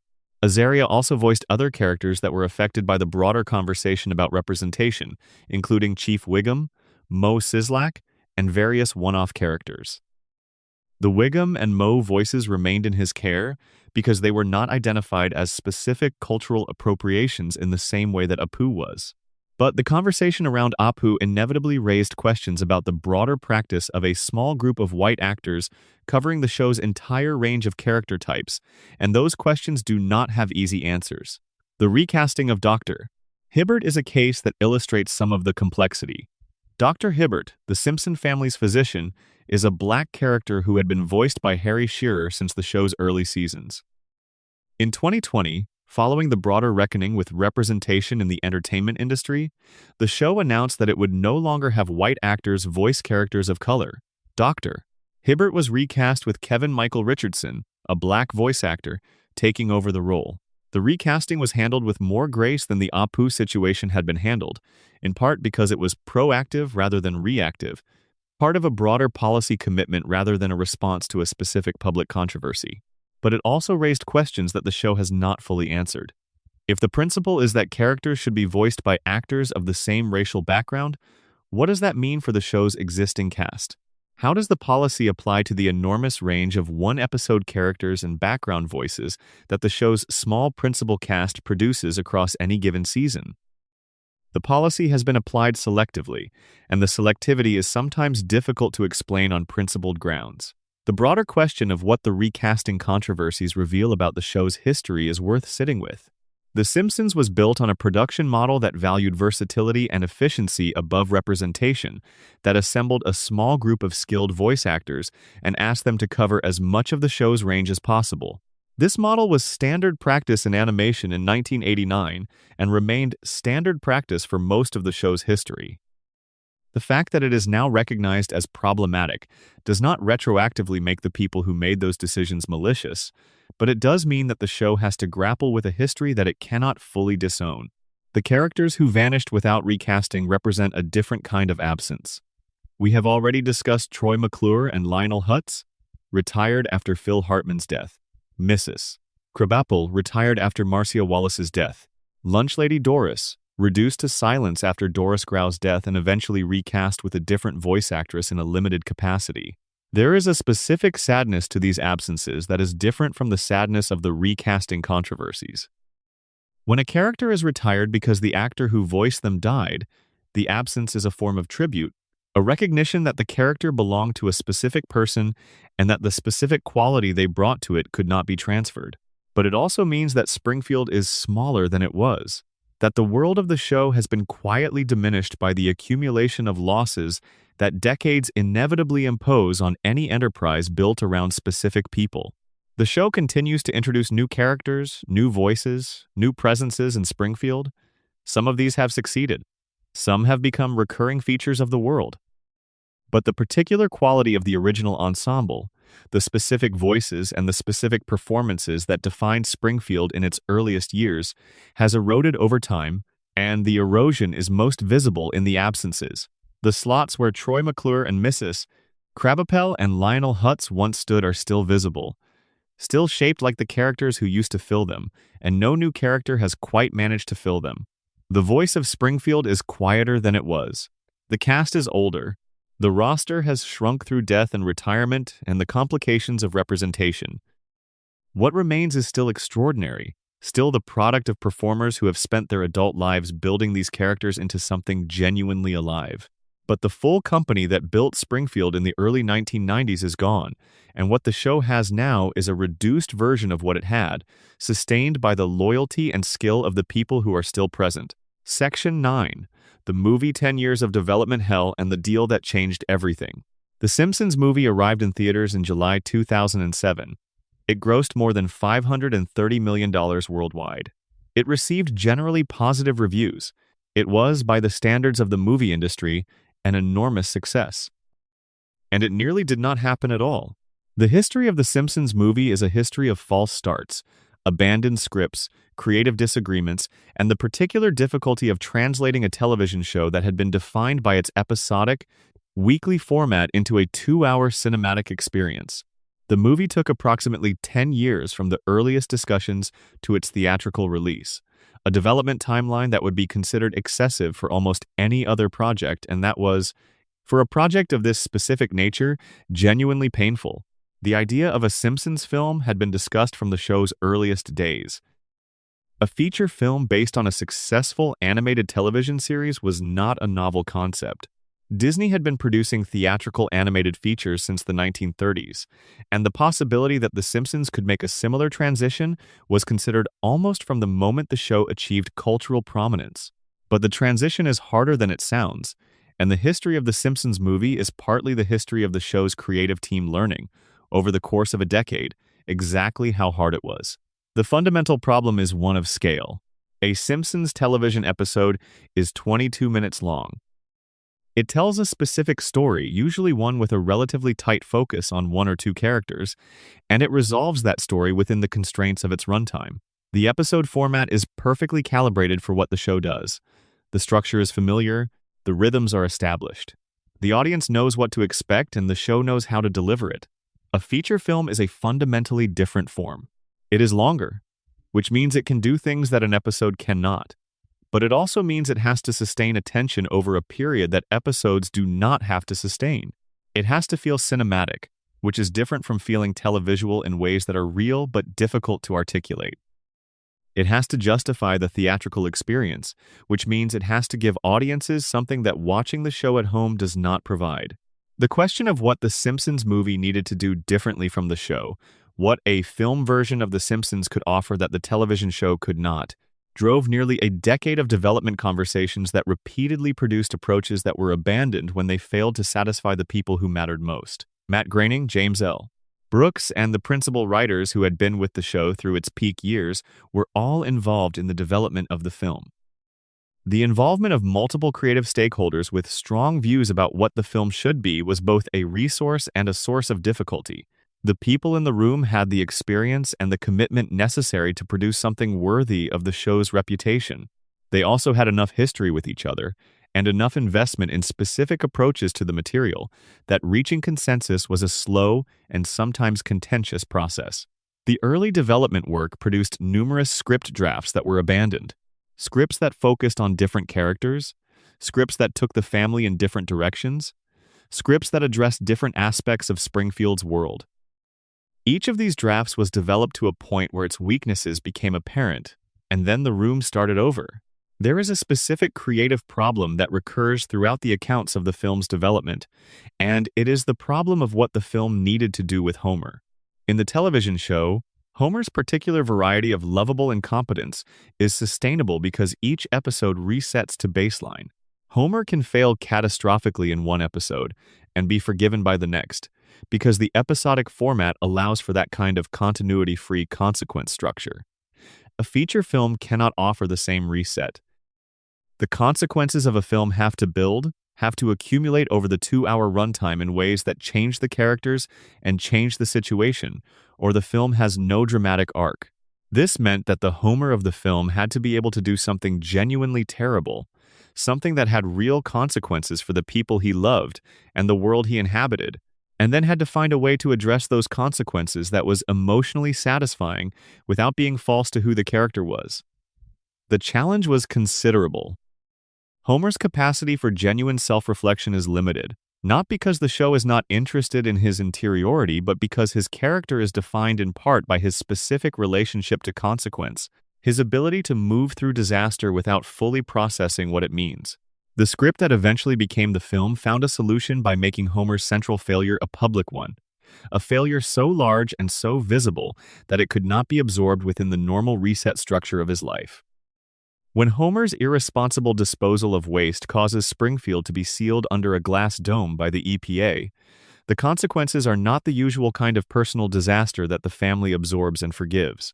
They are civic, communal, public, in a way that puts Homer in relationship with the entire world of the show, rather than just with his immediate family.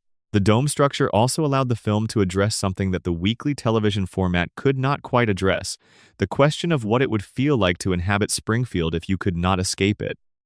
The sealed dome is, among other things, a literalization of what the show's floating timeline creates, a world from which there is no exit, in which the characters are permanently contained.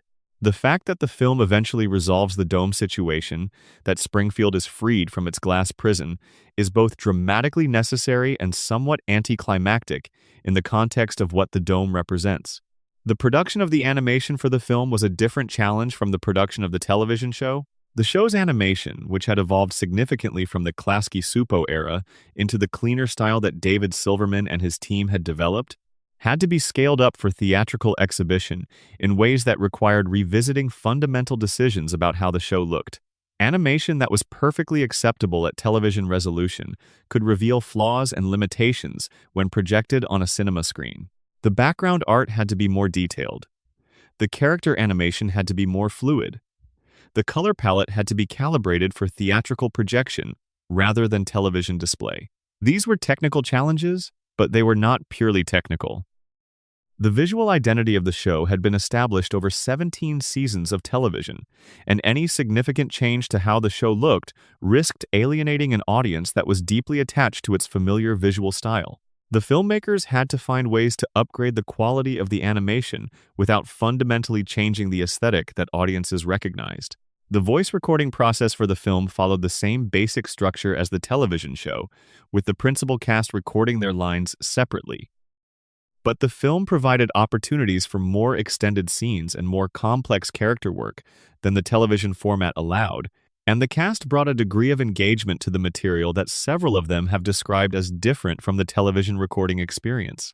The larger scale of the project, the explicit awareness that this was something different from the weekly show, produced a different quality of presence in the booth. The film's release was preceded by a marketing campaign that was, by any standard, extraordinary. The Simpsons franchise was one of the most recognizable in American popular culture, and Fox deployed that recognition aggressively. The campaign included a conversion of 12 7-Eleven stores across North America into Quickie Marts, selling Springfield-themed versions of actual 7-Eleven products. The stunt received enormous media coverage and became a case study in experiential marketing. The film performed beyond the projections of most analysts. The opening weekend was strong, the legs were solid, and the international performance significantly exceeded domestic expectations, demonstrating that The Simpsons' global reach was even broader than the franchise had fully appreciated.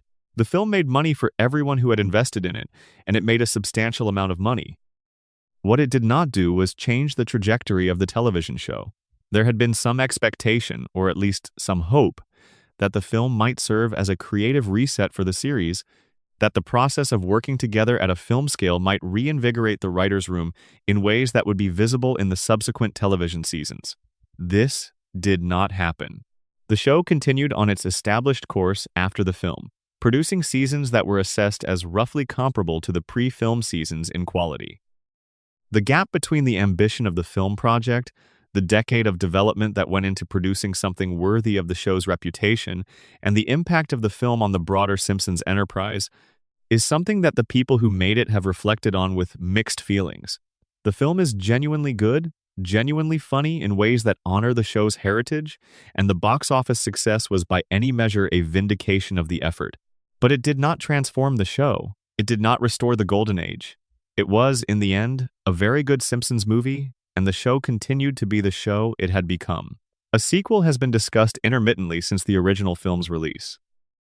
As of the time of this writing, no sequel has been produced. The same challenges that made the first film difficult to develop are still present, compounded by the additional challenge of what a sequel would need to do differently to justify its existence. The conversation continues. The sequel remains in that particular limbo that is familiar to anyone who follows the entertainment industry, neither definitively greenlit nor definitively abandoned, occupying the space of possible futures that may or may not materialize. What the movie represents, in the end, is one of the most remarkable achievements in the history of franchise entertainment. 10 years of development produced something that honored the show's heritage while functioning as a genuine cinematic experience. The fact that it took 10 years is itself the story, a record of what it cost to produce something at the level The Simpsons has always demanded of itself, even when the television show was no longer consistently meeting that demand. Section 10. The cultural wreckage merchandise, lawsuits, and the empire nobody planned. By the early 1990s, The Simpsons had become something that nobody in the entertainment industry had quite seen before, a cultural phenomenon that was simultaneously a television show, a merchandise empire, a sociological talking point, a political football, and a philosophical debate. The scale of what the show had become was difficult to fully comprehend while it was happening, and the attempts to manage that scale produced some of the most complicated and sometimes genuinely absurd episodes in the show's off-screen history. The merchandise came first, and it came with a speed that caught everyone off guard. Within months of the show's premiere, Bart Simpson's face was on every available surface. T-shirts, most famously the underachiever and proud of it design, sold in quantities that licensed merchandise rarely achieves. The Bart Simpson phenomenon of the early 1990s was genuine pop culture saturation, the kind that happens once a generation and that produces the specific cultural imprint of a character becoming a symbol that transcends the work it comes from. The challenge for the show's creators was that the Bart who had become a cultural icon was not quite the Bart they were developing on screen. The merchandise Bart was simpler, more aggressive, more easily reduced to an attitude. The television Bart was a more complex character, a 10-year-old boy whose rebellion was rooted in genuine vulnerability, whose relationship with his father was one of the show's most emotionally loaded dynamics, whose intelligence, which the show established, was considerable, even if he chose not to apply it to conventional academic achievement, complicated the simple bad boy image that the merchandise was selling. Matt Groening has spoken about the early merchandise years with a specific frustration. The version of The Simpsons that was being sold to the public through t-shirts and posters and notebooks was a version that the show was actively trying to complicate and deepen. The merchandise was, in effect, marketing the show's surface while the show itself was trying to demonstrate that it had more than a surface. The disconnect was real, and it created a strange situation in which the show's cultural visibility was built partly on an image of itself that the show was working to subvert. The licensing agreements that made the merchandise possible were negotiated in the early years of the show's success, when the full commercial potential of the Simpsons franchise was not yet apparent. The terms of those agreements, which gave licensors significant latitude over how the characters were depicted, produced results that the show's creators sometimes found embarrassing. Characters were placed in contexts that contradicted their television personalities. Jokes were made in licensed materials that were not jokes the writers would have approved. The quality control that the show applied to its own content was not consistently applied to the merchandise that bore its characters' likenesses. This is a common problem in the commercialization of creative properties, but it was particularly acute with The Simpsons because the show itself was so precise and so carefully crafted.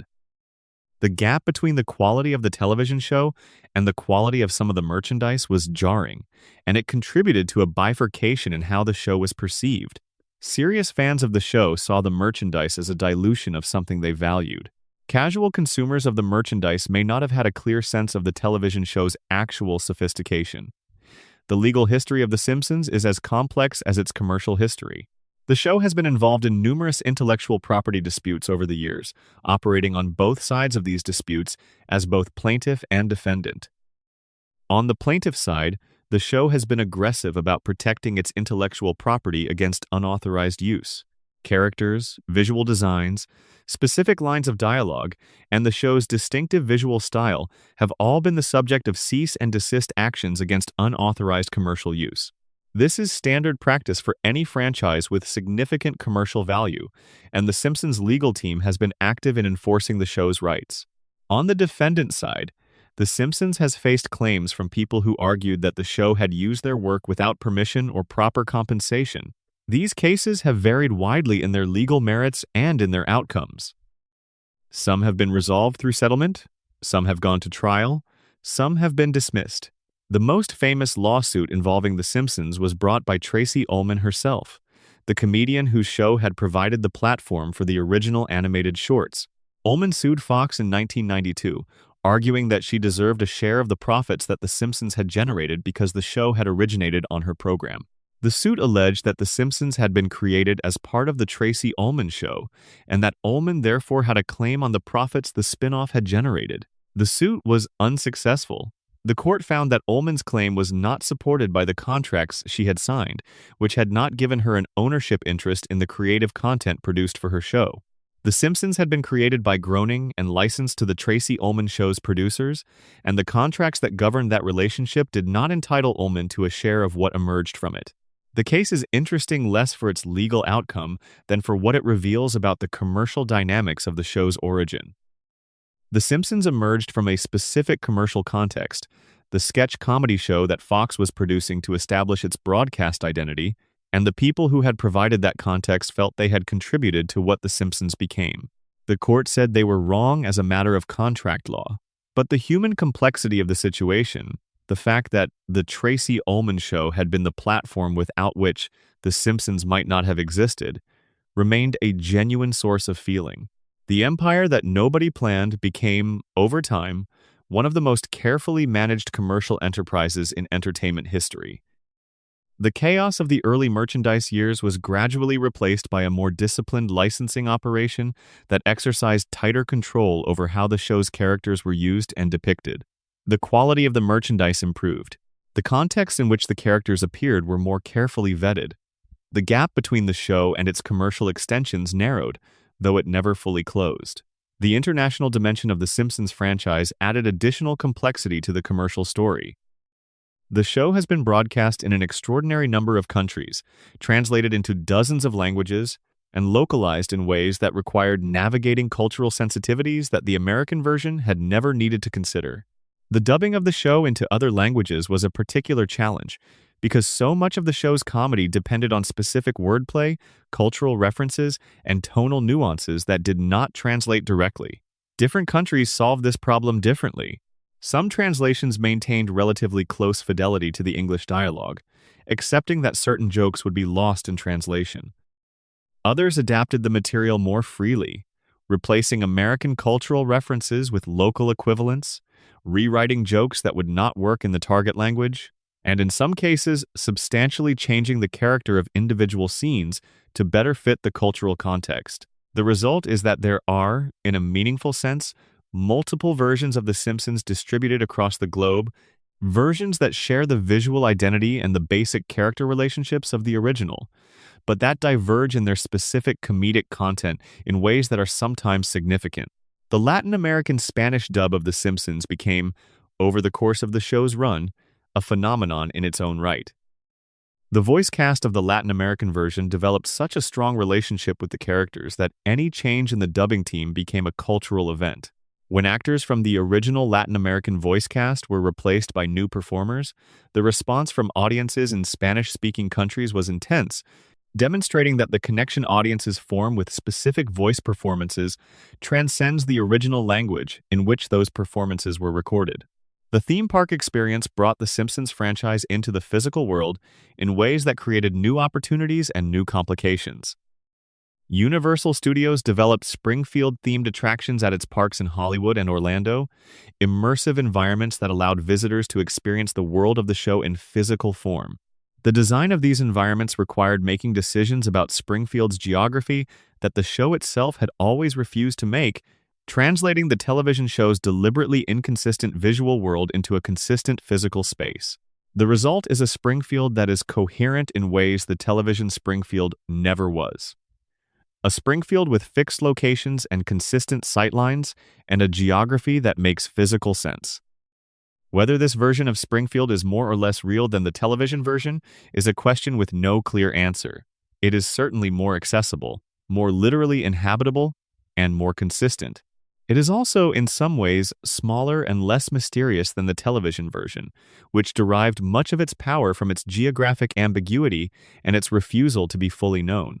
The merchandise empire, the lawsuits, the international franchise, the theme park experiences, all of these are elements of what The Simpsons became when it stopped being merely a television show and became an institution.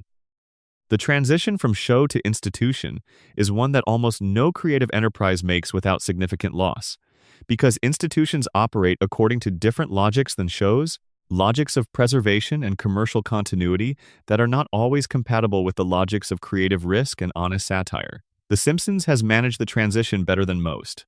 The show continues to make jokes about the institution it has become, which is itself a kind of creative achievement. The merchandise continues to sell. The theme parks continue to operate. The international broadcasts continue to find audiences, and Springfield continues to exist as a cultural reference point for a global audience that has grown up with it. But the empire nobody planned is now a managed entity, and what is managed is inevitably more careful and more constrained than what was wild. The Springfield of the early 1990s, built fast and loose in a room full of people who were figuring out what they were making as they made it, exists now as the foundation of something much larger and much more deliberate. The foundation is still there. It still supports everything built on top of it. But nobody is adding new wings to the foundation anymore. The building is what it is, and what it is extraordinary and permanent, and finished in ways that the people who laid the first stones never quite intended. Extended reflection, Springfield, time, and the weight of forever. We have been traveling through Springfield for a long time now, moving through the history of a show that has been moving through time for longer than most of its current audience has been alive. And somewhere in all of this, in the cast negotiations and the writers' room arguments and the censorship battles and the merchandise empire and the development hell of the movie and the long, slow fade of the decline, something keeps asserting itself as the central fact of the whole story. Nothing lasts. This sounds like a grim note to end on, but it is not actually a grim note, or not only a grim note. The Simpsons is, among other things, a show about the desire for permanence in a world that does not provide it. Homer wants his family to stay together, wants his children to stay young, wants the house on Evergreen Terrace to be the fixed point around which everything else revolves. The show accommodates this desire by refusing to let time pass, by locking the family in the permanent present of the floating timeline. But the show itself, the actual institution that produces the show, exists in real time, and real time takes everything eventually. The people who built the Golden Age are older now. Many of them have moved on to other work, other lives, other rooms. Phil Hartman is gone. Marcia Wallace is gone. Doris Grau is gone. The specific combination of talent and circumstance that produced seasons 2 through 8 cannot be recreated because it belonged to a specific moment, and that moment has passed. The show continues because institutions have their own momentum, because the commercial infrastructure that has grown up around it generates its own imperatives, because millions of people around the world still tune in or stream it and find something in it worth their time. Whether what they find is the same thing that made the show extraordinary in its first decade is a question that each viewer has to answer for themselves. What the history suggests, the long history of everything that went right and everything that went wrong in the production of this show, is that the extraordinary things that The Simpsons achieved were achieved by specific people at a specific moment under specific conditions, and that those specifics cannot be duplicated. The Golden Age was not a template that could be applied indefinitely. It was a window that was open for a particular span of years, and the people who were in the room during that window made something that will outlast all of them. That is not a small thing. In fact, it is one of the largest things that the entertainment industry ever produces, a body of work that matters enough to be worth talking about 40 years later, that has shaped the way a generation thinks about comedy and family and American life, that has given millions of people a shared reference point for the absurdity and the tenderness of the world they inhabit. The things that went wrong behind The Simpsons are real. The cast disputes were real. The decline was real. The censorship battles were real. The loss of Phil Hartman was real and devastating. The merchandise compromised the show's image. The network interfered with its content. The Golden Age writers left and the show that replaced theirs was demonstrably lesser. All of that is true. And the show is still one of the most remarkable creative achievements in the history of American television. Both things can be true at once, which is itself a very Simpsons kind of conclusion. Springfield is still out there, somewhere between all the states, on the coast and in the heartland, near the mountains and the desert and the ocean, existing in the permanent present tense of a floating timeline that refuses to end. Bart is still 10 years old. Lisa is still 8. Homer is still falling asleep at the nuclear plant. And somewhere in that impossible town, the ghost of what the show was at its best is still present in the episodes that were made during those extraordinary years, waiting to be found by anyone willing to look. That is enough. That has always been enough. And that is, in the end, what Springfield will be remembered for. Not for the things that went wrong, though those things are real and worth knowing, but for the things that went right, for the years when a room full of extraordinary people made something that nobody had made before and that nobody has quite made since. Sleep well. Springfield will be here when you wake up. It always is. Further exploration. The animation evolution. How Springfield learned to move. There is a story in the physical texture of the early Simpsons episodes that is not often told. A story written in the inconsistent line weights and the occasionally muddy color fields, and the character proportions that drift slightly from scene to scene within a single episode. It is the story of an animation production that was learning to do something it had never done before, under time pressure, with limited resources, coordinating between countries and cultures, and creative sensibilities that were not always perfectly aligned. The animation of The Simpsons in its first season is, by the standards the show later established for itself, primitive. This is not a criticism but a description. The show was being produced by Klasky Supo, the studio founded by Gabor Supo and Arlene Klasky that had been handling the Tracy Ullman shorts. The jump from the relatively short and simple shorts to a full 22-minute episode produced on a broadcast television schedule was a significant production challenge, and the results show the strain. Character proportions in the first season are inconsistent in ways that later seasons corrected. Homer in the first season has a slightly different head shape than Homer in the second season, a slightly different relationship between the features of his face. The characters are visually less defined, less precise, less what they would eventually become. The backgrounds in many first-season episodes are simpler than what the show would later produce, occasionally to the point of functional spareness. The production relied heavily on outsourced animation from studios in South Korea, a practice that had been established during the Tracy Ullman shorts and that continued into the full series. The Korean studios were responsible for the actual drawing and painting of animation frames, working from model sheets and layouts produced by the American team. The coordination required across the enormous physical and temporal distance between the American creative team and the Korean animation studios was a source of ongoing challenge and occasional disaster. The stories about early Simpsons animation errors are numerous and sometimes genuinely funny. Characters appear with the wrong hair color. A background object appears in the wrong position in consecutive shots. A character's expression changes between shots in ways that nobody intended. Most of these errors were caught in review and corrected before broadcast, but some made it to air, embedded permanently in the broadcast record of the show's first seasons. The animation quality improved significantly in the second and third seasons, as the production pipeline stabilized and the Korean studios developed a more reliable understanding of what the American team was asking for. The character designs became more consistent. The background art became more detailed. The overall visual texture of the show became more recognizable as The Simpsons that audiences would come to know over the following decades. David Silverman, who was the show's primary animation director through the peak years, was central to the visual evolution of the show. He had an acute understanding of what the animated format could do that live action could not, and he was consistently pushing to use those capabilities in service of the show's comedy and its emotional moments. Under his guidance, the show developed the visual language that would define it, the particular way it used physical comedy, the specific vocabulary of expressions and reactions that the characters employed. The Simpsons is often described as a simple-looking show, and in comparison to the visual complexity of some animated features, it is. But the simplicity is deliberate and precise. The character designs are not minimal because the animators lacked the skill to produce more complex designs.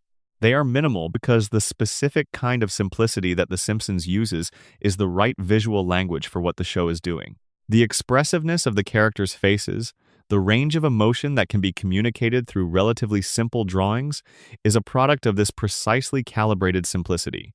A more realistically rendered character would require more visual information to communicate the same emotional states.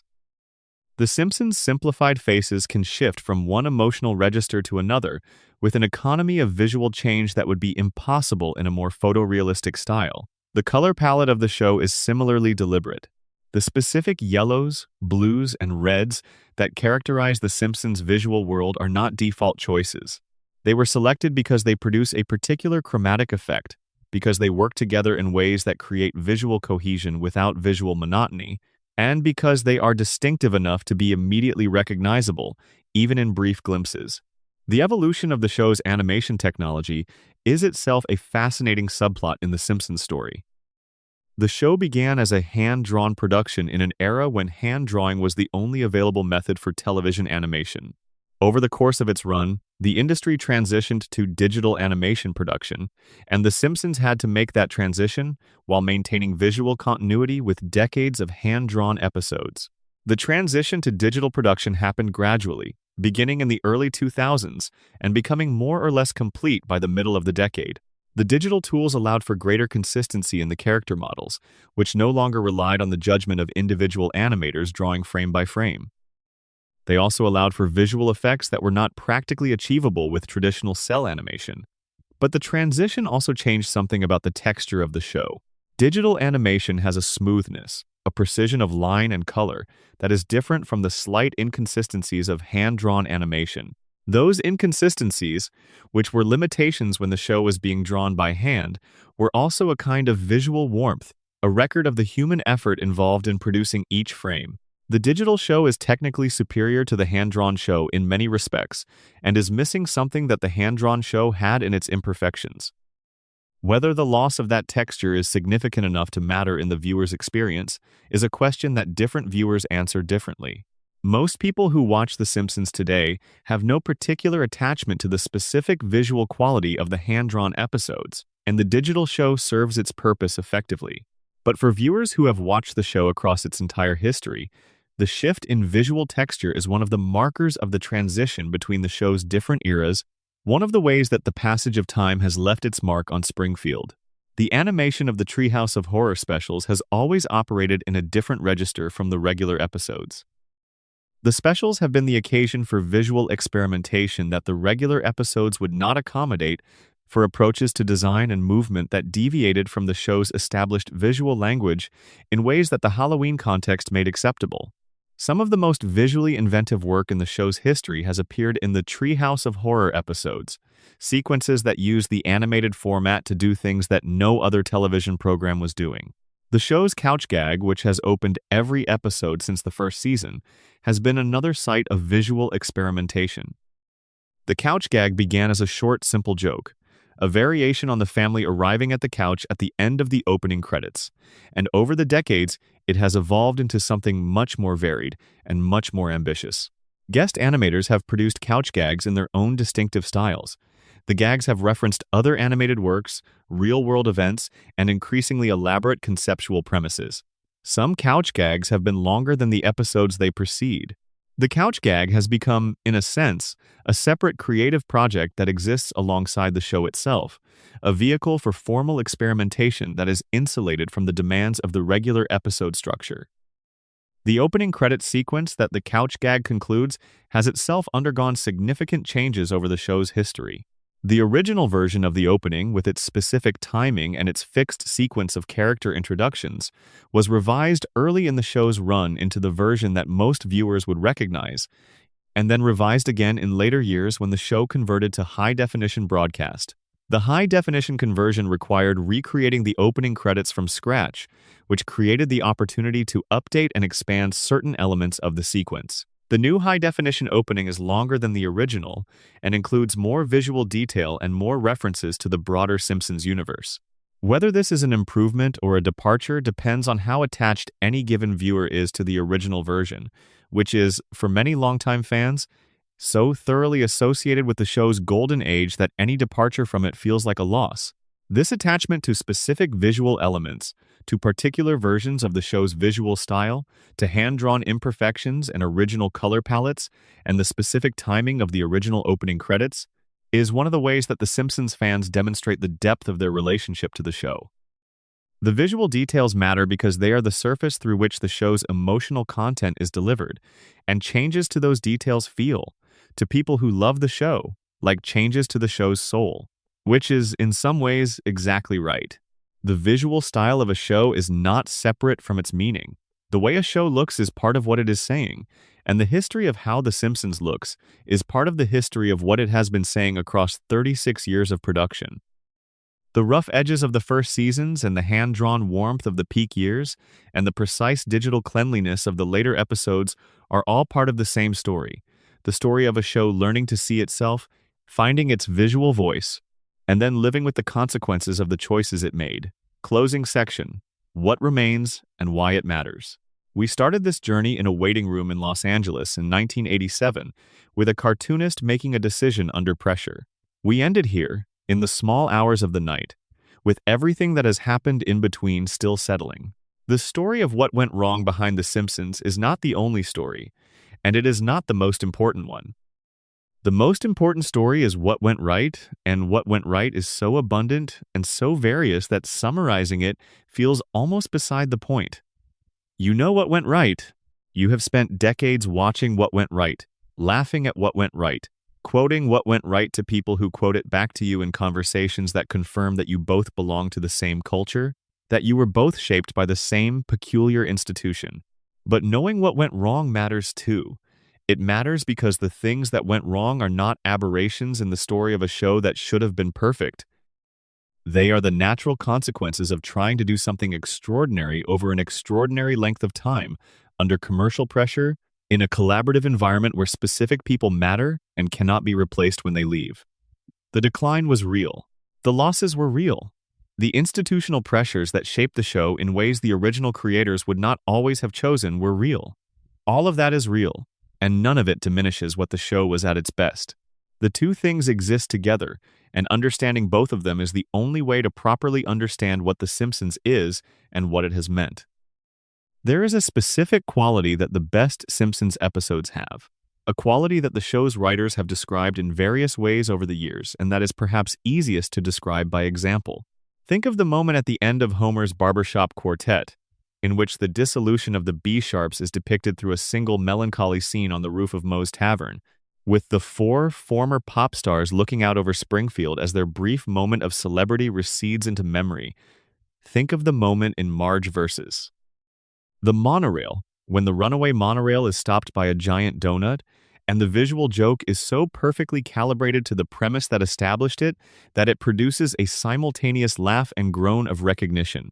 Think of the ending of Mother Simpson, which we discussed earlier, in which Homer sits alone on his car and watches his mother's taillights disappear, and the scene holds for just long enough to let the grief fully develop before the credits roll. Those moments are what went right. They are what the show produced when everything was working, when the writer's room was at its best, when the animators were at their best, when the voice actors brought everything they had to a scene that demanded everything. They are moments that exist in the record of the show permanently, accessible to anyone who wants to find them, immune to the passage of time and the decisions that were made after them. The Simpsons has been carrying those moments for 36 years, and the weight of them is both a tribute to the people who made them and a burden on the show that continues to be made in their shadow. Nobody who works on The Simpsons now can be unaware of what the show was at its peak. The comparison is inescapable, and living in the shadow of your own best work is one of the more difficult creative positions available. But the show continues, and in continuing, it maintains the connection to the thing it was. The connection that allows a viewer to move from a late period episode to a golden age episode and recognize them as parts of the same project, as belonging to the same world that Matt Groening sketched in a waiting room when he did not want to give up the thing he had built for 9 years. Springfield is still out there. The dome came down, eventually. The fish still have 3 eyes. Homer is still at the plant. Bart is still 10. And somewhere in the accumulated weight of nearly 800 episodes, the best of what American television has ever produced is still sitting there, waiting for the right late-night hour to be discovered or rediscovered by someone who needs it. That is not nothing. In the long history of everything that went wrong behind The Simpsons, the things that went right are still there. They did not go anywhere. They will still be there tomorrow and next year, and for as long as there are people who want to watch something that tells the truth about being human with jokes. Which, if the last 36 years are any indication, will be a very long time indeed. Springfield endures. Sleep well. Thank you for spending this time in Springfield. If you have made it this far, you have earned whatever rest the night offers. Drop your location and the time you're watching in the comments. There is something right about knowing who else is awake, or almost not awake, in all the places the world contains. And if you want more of this, subscribe. There are more stories where this one came from, and not all of them are this long. Most of them are, but not all of them. Additional section. The showrunners. 11 different captains of the same ship.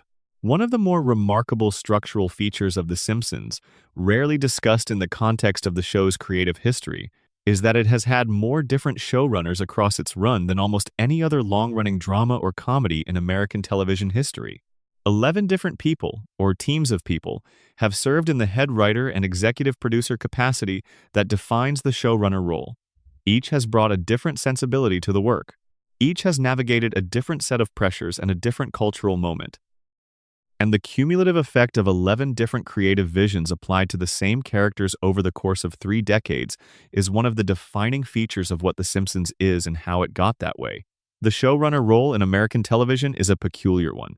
It combines the responsibilities of head writer, which is to say the creative authority whose aesthetic judgments define the show's voice, with the responsibilities of a senior producer, which is to say the administrative and logistical authority necessary to actually get a show made on a weekly basis. These two sets of responsibilities do not always naturally coexist in a single person, and the history of American television is littered with examples of brilliant writers who could not handle the administrative demands of the showrunner role, or capable administrators who lacked the creative authority to maintain a show's voice under pressure. The Simpsons, in its earliest seasons, was an unusual case, because the responsibility was more genuinely collective than is standard in the industry. Matt Groening, James L. Brooks, and Sam Simon, who has received less public credit than either of the other two founding figures but whose creative contribution in the earliest seasons was central, shared the executive producer credit in the first few seasons in a way that distributed authority more broadly than the standard showrunner model. This had advantages. The creative conversations that happen between people with roughly equal authority can produce more interesting results than the conversations that happen when one person has clear final authority, and disadvantages. The decision-making process is slower, and the resolution of creative disagreements is more complicated when no single person can simply decide. Sam Simon's role in the earliest seasons deserves more recognition than it typically receives.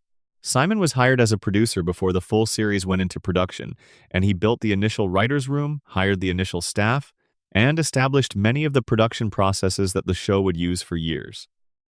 He was, by most accounts, a combative and difficult personality, someone whose creative standards were extremely high and whose interpersonal approach was often abrasive. The combination produced excellent results in the short term and personal difficulties in the medium term.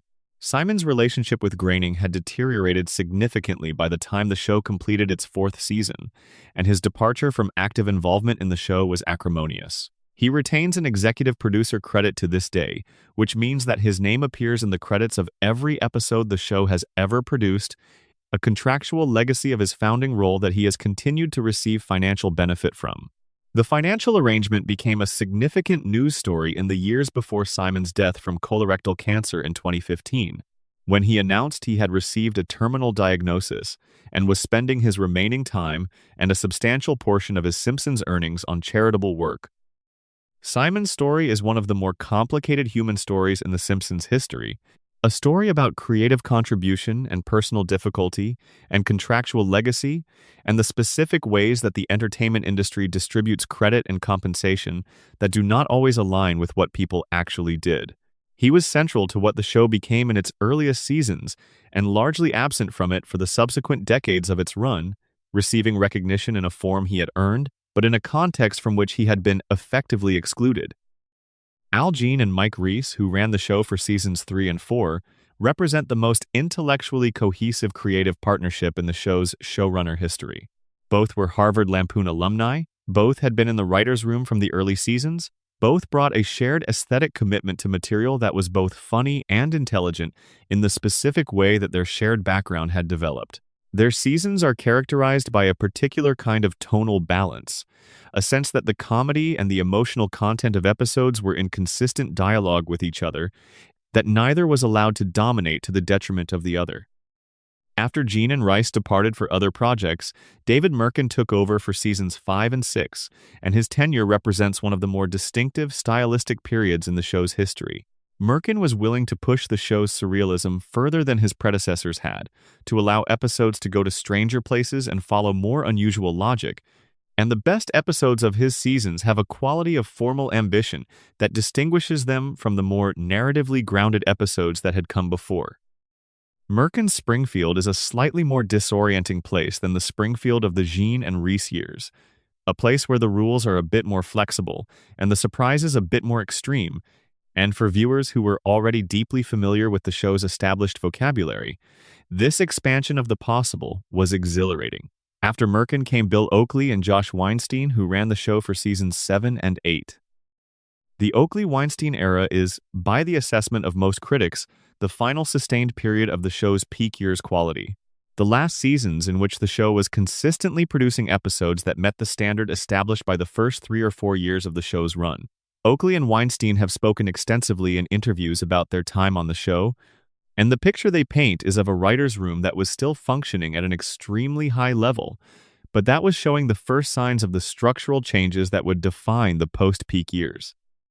The transition to the Mike Scully era for seasons 9 through 12 brought changes that were visible from the first episodes of season 9, and that became more pronounced as the seasons accumulated. Scully's creative instincts were different from those of his predecessors, more oriented toward broad comedy and celebrity appearances and physical gags, less committed to the emotional groundedness and the satirical precision that had defined the peak years. The critics who identified the Scully era as the beginning of the decline were identifying something real. Whether that decline was primarily the product of Scully's specific creative choices or of broader changes in the show's environment and personnel is a more complicated question, but the association between the Scully era and the decline is not arbitrary. The showrunners who followed Scully, Al Jean, who returned to the show in season 13 and has been the showrunner ever since, making him by far the longest-serving showrunner in the show's history, have operated in a context defined by the decline that preceded them. Al Jean's return to the show after his departure following season 4 represents an unusual creative arc, a return to a project after an absence of many years, with the awareness that the show is now a different institution from the one he helped build. Jean has been remarkably candid in interviews about the show's current situation and its creative history. He has acknowledged the decline. He has engaged with fan criticism in ways that most showrunners would avoid. He has made creative decisions that suggest genuine reflection about what the show has been and what it can still be, even as the overall quality of the post-peak seasons remains significantly below the Golden Age standard. The challenge that Jean faces, that any showrunner of the current Simpsons faces, is genuinely difficult to solve. The show has been on the air for so long that it carries the full weight of its own history in every episode it produces. Every choice the current show makes is measured against the choices that were made in the peak years. Every episode is compared to the best episodes. The comparison is almost always unfavorable, not because the current show is entirely without merit, but because the standard that the peak years established was so high that maintaining it consistently over decades was never going to be possible. This is the specific creative burden that the show's extraordinary early success has imposed on everything that came after it. The Simpsons would have been better served, in a narrow creative sense, by having been worse in its first decade, setting a standard that subsequent showrunners could reasonably aspire to meet. But the show was not worse in its first decade. It was extraordinary, and the extraordinary thing it was has defined everything the less extraordinary thing it became has to reckon with. The show's longevity under Gene's extended second tenure is itself remarkable. More than a decade of continuous showrunning for a show of this scale and profile is genuinely unusual, and the stability that Gene's tenure has provided, after the revolving door of different creative visions that characterize the earlier seasons, has its own value. The show knows what it is under Gene's leadership, even if what it is lacks some of the surprise and the edge of what it was under the showrunners who built it. The history of the showrunner role in The Simpsons is, in miniature, the history of the show itself. A series of different people, with different visions and different strengths and different relationships to the material, have tried to maintain something that was created under specific conditions that cannot be fully recreated. Some of them succeeded better than others. All of them contributed something to the ongoing project of Springfield, and the aggregate of their contributions, 11 different creative visions applied to the same characters over the course of 36 years, is one of the most extraordinary experiments in collaborative authorship that the history of television has to offer. Additional section: the music of Springfield, Alf Clausen, The Rejection, and what the show sounds like. There is a man who spent 27 years writing original music for The Simpsons, who composed more original music for a single television program than any other composer in the history of American television, who was the sonic architect of Springfield for more than a quarter century, and who was dismissed by email in 2017 after the show decided to move in a different direction. His name is Alf Clausen, and the story of what he contributed to The Simpsons and how his association with the show ended is one of the more uncomfortable episodes in the show's behind-the-scenes history. Clausen joined The Simpsons in the second season, taking over the musical direction from the show's original composer. Over the course of his tenure, he developed an extraordinarily distinctive musical approach that became as much a part of the show's identity as the character designs or the voice performances. The Simpsons' music is not simply background scoring. It is active, engaged composition that responds to the specific demands of each individual scene with a precision and a musicality that the show's audience absorbs largely without being aware of it. Clausen was a trained orchestral conductor and arranger before he joined The Simpsons, and he brought to the show a commitment to full orchestral scoring that was genuinely unusual in television animation. Most animated shows use smaller musical ensembles, synthesized instruments, or music libraries to fill their sonic needs. Clausen insisted on original composition for a full orchestra, recording original music for each episode with live musicians. The approach was expensive, but it produced a richness and specificity of musical texture that contributed enormously to the show's distinctive character. The range of musical styles that Clausen's compositions covered across 27 years is extraordinary.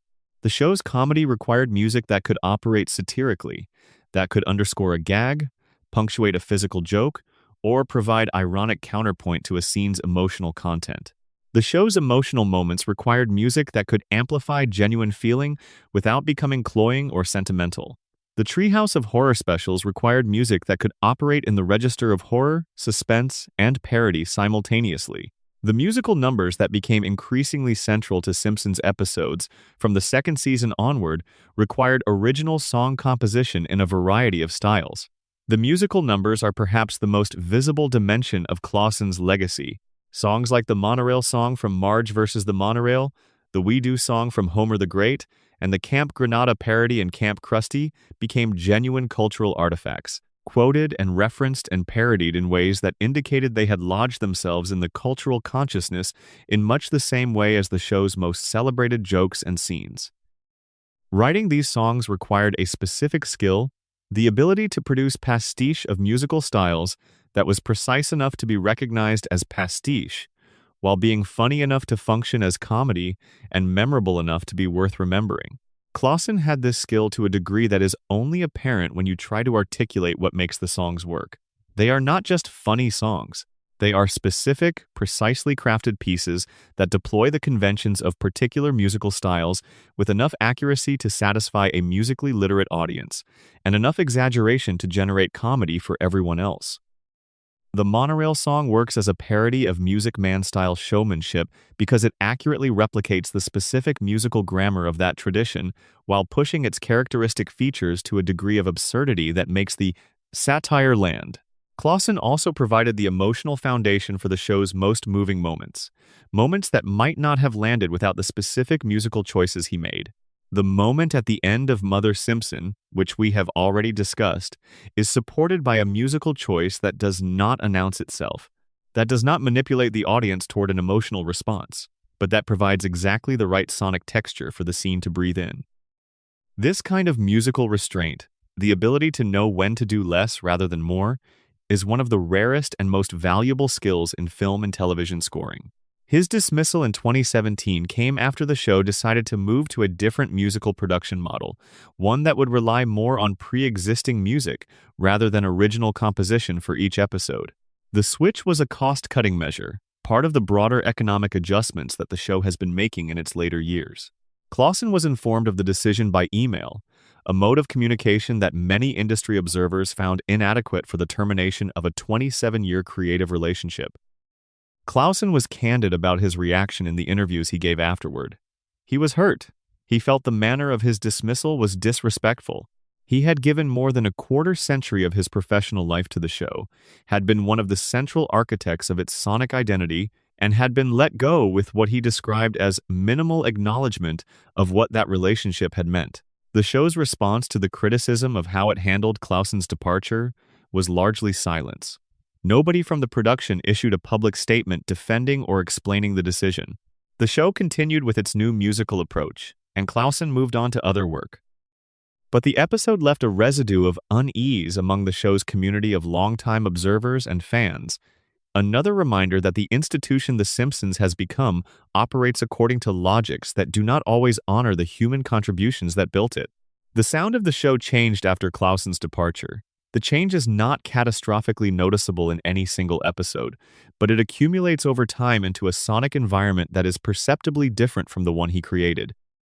The orchestral richness of his scoring, the specific quality of music written by a person who genuinely loved what he was scoring and who brought 30 years of craft to the process of writing it, is absent in a way that listeners who knew the show's music can feel even if they cannot always articulate precisely what is missing.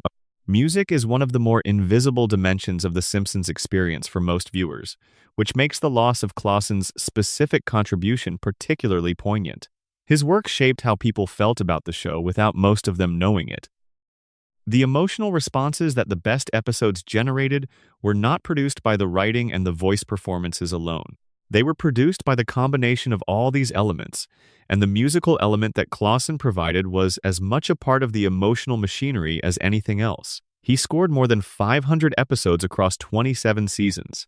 He won multiple Emmy Awards for his work. He was, in a very real sense, one of the great television composers of his generation, whose body of work for The Simpsons alone constitutes an extraordinary musical achievement. His name appears in the credits of those 500-plus episodes, which means that his legacy is permanently embedded in the show's record. But the manner of his departure is also part of the record, and it is a part that sits uncomfortably alongside the achievement. Additional section: The Simpsons and the writers who left for late night. One of the most consequential indirect effects of The Simpsons' golden age is the role the show played in seeding an entire generation of late-night television talent. The show was not merely a formative experience for the comedy writers who passed through its writers' room. It was, for several of the most significant figures in the subsequent history of American late-night television, the specific training ground that prepared them for careers that reshaped the medium. We have already discussed Conan O'Brien, whose departure from The Simpsons to host Late Night on NBC in 1993 was the most famous of these transitions. But O'Brien's path was not unique. The Simpsons writers' room produced an unusual concentration of people who went on to host or write for late-night shows that became defining institutions of American comedy television. The specific skills that The Simpsons developed in its writers were, it turned out, precisely the skills that the most ambitious late-night television required. The ability to write comedy that was both funny and intelligent, that respected its audience enough to demand active engagement rather than simply delivering easy laughs, that found humor in the observation of real cultural phenomena rather than in purely constructed setups. These were skills that the Golden Age Simpsons room cultivated with an intensity and a consistency that produced genuinely exceptional practitioners.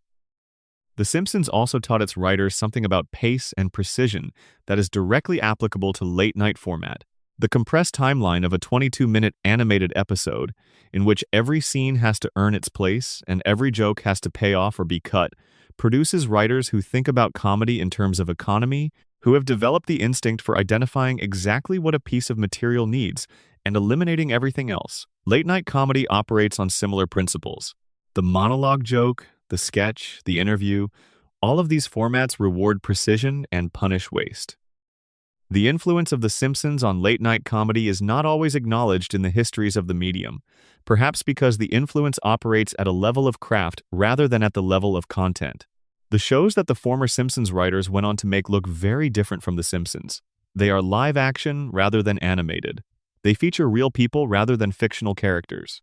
They respond to current events in ways that a weekly animated sitcom cannot.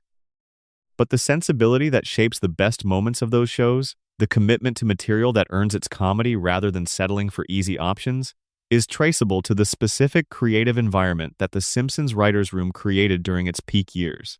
The late-night landscape of the early 2000s and beyond was shaped in significant part by people who had spent time in that room. Some of them were in the room during the Golden Age. Some came later and were shaped by a room that was still operating in the residual glow of what the Golden Age had established. But the lineage is real, and it represents one of the more remarkable cultural consequences of The Simpsons' extraordinary early run. There is a particular irony in the fact that some of the most significant beneficiaries of The Simpsons' Golden Age were people who left the show, who took what the show had given them and used it to build things elsewhere. The show was generous in this sense, or the show's success was generous, creating the conditions for departure that sent talented people out into the broader culture, carrying the specific education that the room had provided. The show lost something with each departure. The medium gained something. And the former Simpsons writers, carrying what the room had taught them, became the people who built the next thing and the thing after that. The interconnection between The Simpsons and the late-night comedy of the following decades is one of the more underappreciated dimensions of the show's cultural legacy. The show is rightly celebrated for what it was. It deserves equal recognition for what it produced. A generation of comedy writers who had been trained in one of the most demanding creative environments in the history of the medium, who had absorbed the specific knowledge that the Golden Age room had developed, and who carried that knowledge into every subsequent project they undertook. Additional section: the fan community and the invention of a new kind of television criticism. The Simpsons has the most active and most historically rich fan community in the history of American animated television, and the story of how that community developed and what it has produced is itself a significant part of the show's cultural history. The earliest Simpsons fan communities formed in the years before the internet had become a general-purpose communication medium in the Usenet newsgroups that allowed computer-connected enthusiasts to discuss shared interests in ways that had no precedent in the pre-digital era.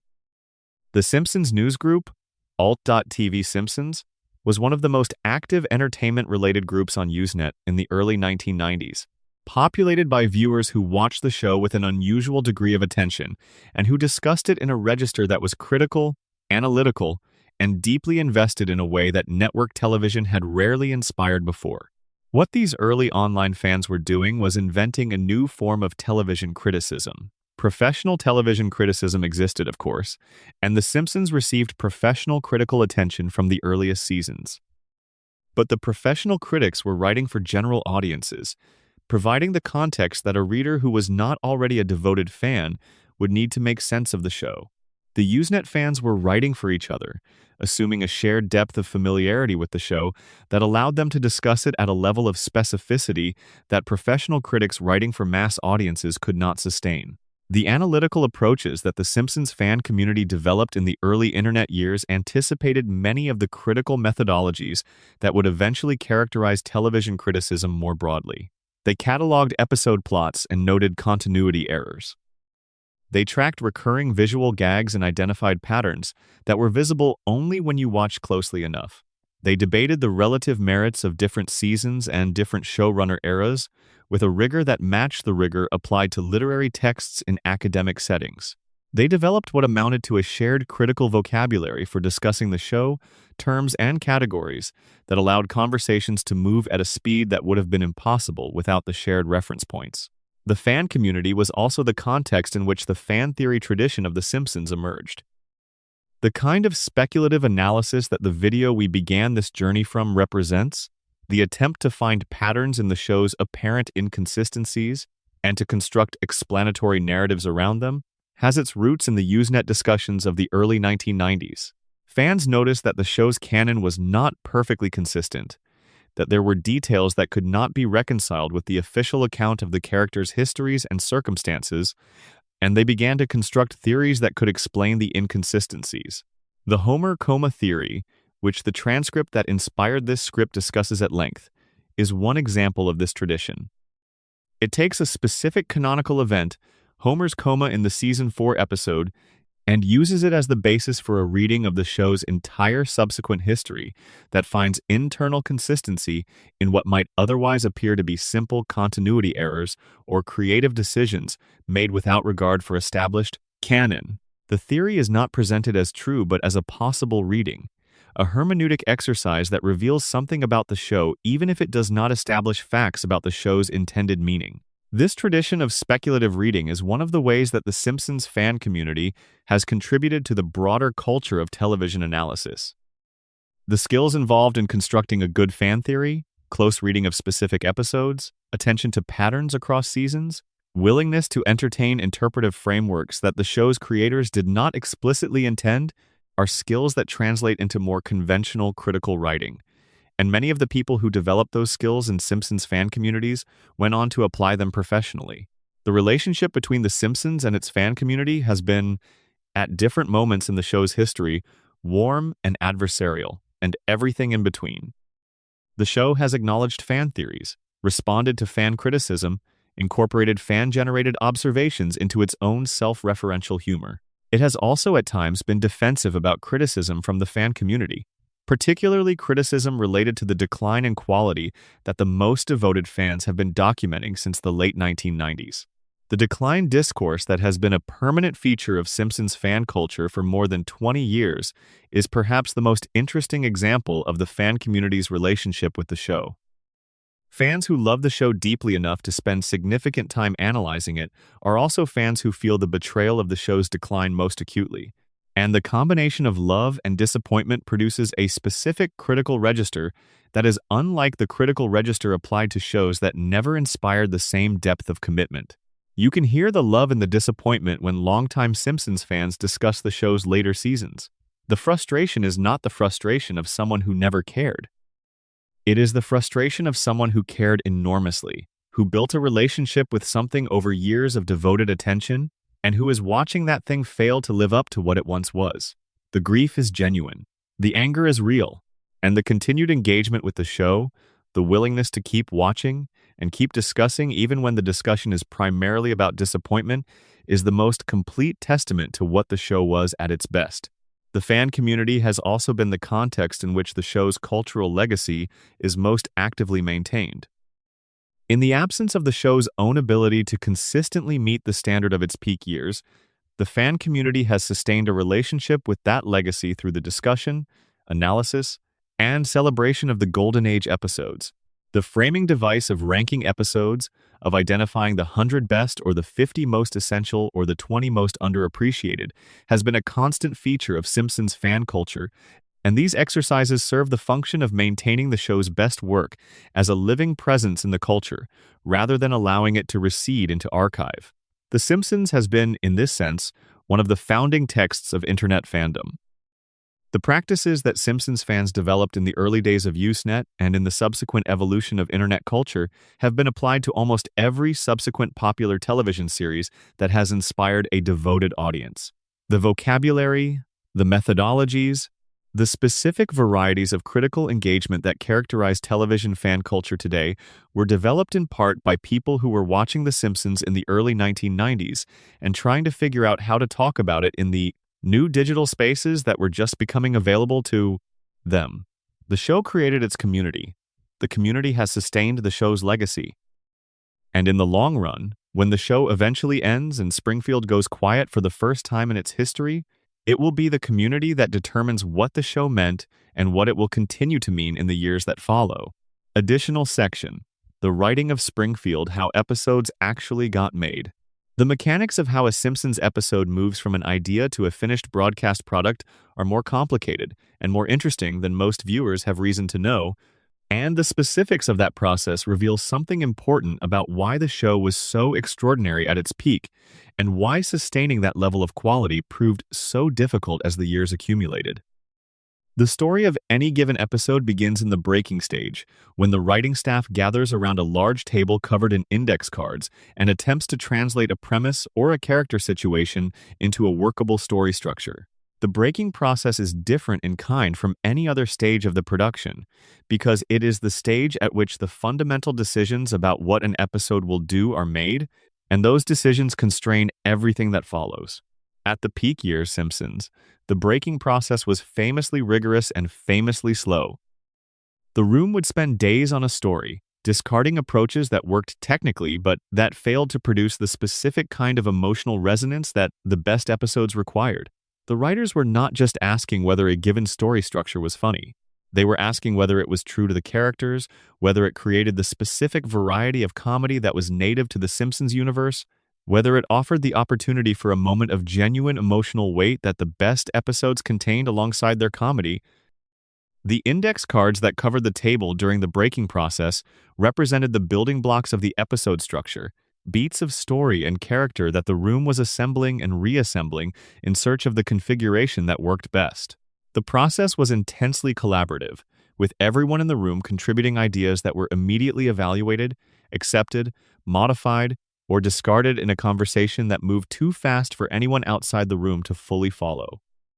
The story that emerged from the breaking process was then assigned to a writer or a team of writers for the actual drafting, and the draft was read and revised in full-room sessions that could be as intensive as the breaking session that preceded them. The room would read the draft aloud, stopping at each joke to evaluate it, at each scene to assess whether it was doing what it needed to do, at each character moment to confirm that it was consistent with what the show understood about who these people were. The revision process was not gentle. The culture of the room at its peak was one in which weak material was identified directly and proposals for improvement were made immediately, without the softening that a more diplomatic environment would have required. The standard for what counted as finished was extremely high, and the pressure to meet that standard was maintained throughout the process by the specific culture that the room had developed. The executive producers, particularly in the Golden Age years, would do additional revision passes after the room's draft had been completed. James L.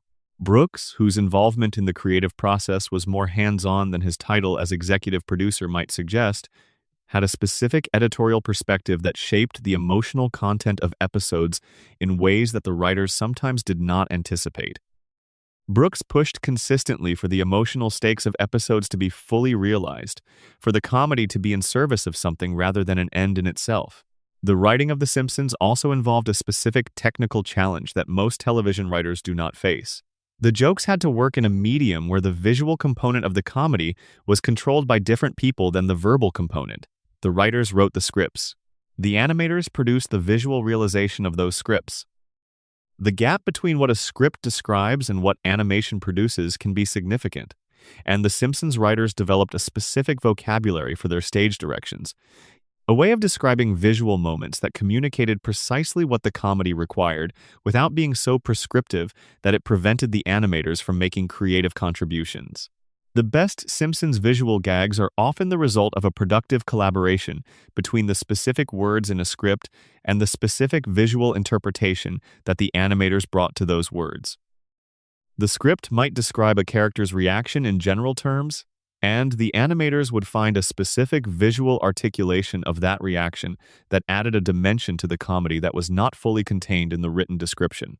This kind of collaboration requires trust on both sides, the writers trusting that the animators understand the show's comedic sensibility well enough to add to it rather than merely reproduce it, and the animators trusting that the script's comedic intentions are sound enough to be worth realizing faithfully. The voice recording sessions were another site of collaborative creation. The principal voice actors, who were all skilled comedic performers in their own right, occasionally found readings of lines that the writers had not anticipated, interpretations that added something to the material rather than simply delivering what was on the page. The culture around voice recording at The Simpsons allowed for this kind of creative contribution, within limits defined by the script's intentions, and some of the most memorable line readings in the show's history emerged from actors finding something in written material that the writers had not known was there. Dan Castellaneta's specific vocal approach to Homer, in particular, contributed something to the character that the scripts alone could not have produced. Homer is funny on the page. Homer, as Castellaneta voices him, is something more specific, something that adds a particular quality of innocent earnestness to the character's specific variety of incompetence that makes him more endearing than he might otherwise be. The writing created the character. The performance made him permanent. The process from completed script to finished episode also involved the integration of Alf Clausen's music, which, as we have discussed, was composed specifically for each episode after the animated picture was locked. Clausen would screen the finished animation and then compose music that responded to the specific visual and comedic needs of each scene. a process that required him to work quickly while also working with the precision that the show's high standards demanded. The total timeline from premise to broadcast was roughly 9 months, which is extraordinarily long by the standards of live-action television but normal for animation. The extended timeline created specific challenges, because events in the real world could change significantly between the time a script was written and the time the episode aired, sometimes making topical references that had been timely at the writing stage feel dated by the broadcast date. The writers developed strategies for managing this. Some topical content was avoided in favor of more timeless satire, some material was updated at the last stage of production when possible, and some material was simply allowed to air in its potentially dated form, a reminder to the audience that what they were watching was produced months before they were seeing it. The show's relationship to topicality was always complex, and the production timeline was one of the factors that shaped that complexity. All of these specific elements of how the show was made contributed to what the show was. The breaking process's rigorous standards, the collaborative revision culture of the writer's room, the specific technical challenges of writing for animation, the voice recording sessions that added dimensions to the written material, the musical scoring that provided the sonic architecture for the comedy and emotion the scripts had constructed. Each of these was a stage in the production of something that the audience experienced as unified and seamless, and the seamlessness was itself a production achievement, the product of all these separate processes being conducted with sufficient care and craft that their seams did not show. The breakdown of that seamlessness in the later seasons is, in part, a breakdown in the specific care and craft that each stage of the process required. When the breaking process became less rigorous, the stories that reached the script stage were less tightly constructed. When the revision culture of the room became less demanding, the scripts that reached production were less thoroughly refined. When the voice recording sessions became more routine, the performances that resulted were less shaped by creative collaboration. The decline of the show is visible in the finished episodes, but it was produced by changes in the process that produced those episodes, changes that accumulated over time, and that eventually became structural rather than incidental. Understanding how the show was made is understanding how it was possible for it to be as good as it was. The systems that produced the Golden Age episodes were not mysterious. They were the product of specific people making specific choices about how to do the work. And the choices were good ones, were choices that produced extraordinary results when they were maintained consistently, and that produced less extraordinary results when they were not. Additional section, International Springfield, How the World Received the Show. In the summer of 1990, The Simpsons arrived in the United Kingdom, and the British response to it was sufficiently enthusiastic that within a few years the show was generating the kind of cultural footprint in Britain that it had already established in the United States. This was the beginning of a global expansion that would eventually make The Simpsons one of the most widely broadcast and most recognizable entertainment properties in the history of the medium. The international spread of The Simpsons was not simply a matter of dubbing the show into different languages and broadcasting it in new markets, though that was part of it. It was a demonstration of something about the show's fundamental architecture that the American context had not fully revealed. The specificity of its satire was, paradoxically, what made it universally accessible. The show was so precisely American, so rooted in the specific textures of American suburban life and American political culture and American commercial culture, that audiences in other countries could recognize it as being about something real, while also being able to enjoy it from a position of comic distance that American audiences did not fully have. British audiences, in particular, responded to The Simpsons with the enthusiasm of people who recognized the satirical targets from a cultural remove that made the critique feel particularly clear. The nuclear power plant as the source of environmental devastation, the billionaire who faced no consequences for the harm he caused, the government that was ineffective and often corrupt, the family that struggled economically despite the parents working. These were themes that resonated with British audiences who were living through their own version of the Thatcherite political economy and who found in Springfield a mirror that reflected their own circumstances at a slight but revealing angle. The show's reception in France was different. French audiences engaged with the show's intellectual dimension more explicitly than American or British audiences, situating it within a tradition of social satire that French culture valued highly. There was critical writing about The Simpsons in France that engaged with its satirical content at a level of philosophical seriousness that was unusual in American coverage of the show. The French reception of The Simpsons is a reminder that what a show means is determined as much by who is watching it as by what it is actually doing. In Japan, the show's reception was complicated by cultural differences that the show's creators had not anticipated. The specific variety of family comedy that The Simpsons represented, the dysfunctional but ultimately loving household, the father who was incompetent but adored, mapped onto Japanese family structures in ways that were not always comfortable. Japanese audiences were familiar with animated comedy, obviously, but the specific tonal register of The Simpsons, the combination of broad physical comedy with emotional weight and social satire, was different from the animation that Japanese audiences were accustomed to encountering, and the show did not achieve the same level of penetration in Japan that it achieved in other markets. Latin America became one of the show's most enthusiastic global markets, and the reasons for this are worth examining. The Latin American Spanish dub of The Simpsons, which was produced in Mexico, became widely beloved across Spanish-speaking countries in a way that went beyond simple familiarity with the source material. The voice performances in the Latin American dub achieved a specific quality of characterization that resonated with audiences across the region, and the characters as heard in Spanish became cultural touchstones in their own right rather than simply translations of the English originals. The most significant evidence of the Latin American dub's importance to the show's regional audience came when the dub was partially recast in the mid-2000s. The original voice cast, particularly the original voice of Homer, had become so deeply associated with the character that the introduction of new voice performers produced an audience response that was genuinely extreme. Protests were organized. Petitions were circulated. The response to the recasting was covered as a major cultural story in several Latin American countries, demonstrating that the audience's connection to the specific voice performances was as deep and as personal as any attachment to the television characters themselves. The show eventually relented, bringing back elements of the original voice cast, a reversal that acknowledged the depth of the audience's connection to the specific sounds that had defined Springfield for them. This episode is one of the more interesting demonstrations of the limits of the show's institutional control over its own identity in different cultural contexts. The Simpsons in Latin America had, over the course of a decade of broadcasting, become partly something that the Latin American audience owned, something that had become theirs in a way that the show's producers in Los Angeles could not simply modify without consequence. The Australian reception of the show was shaped by the show's treatment of Australia in a specific episode, Bart vs.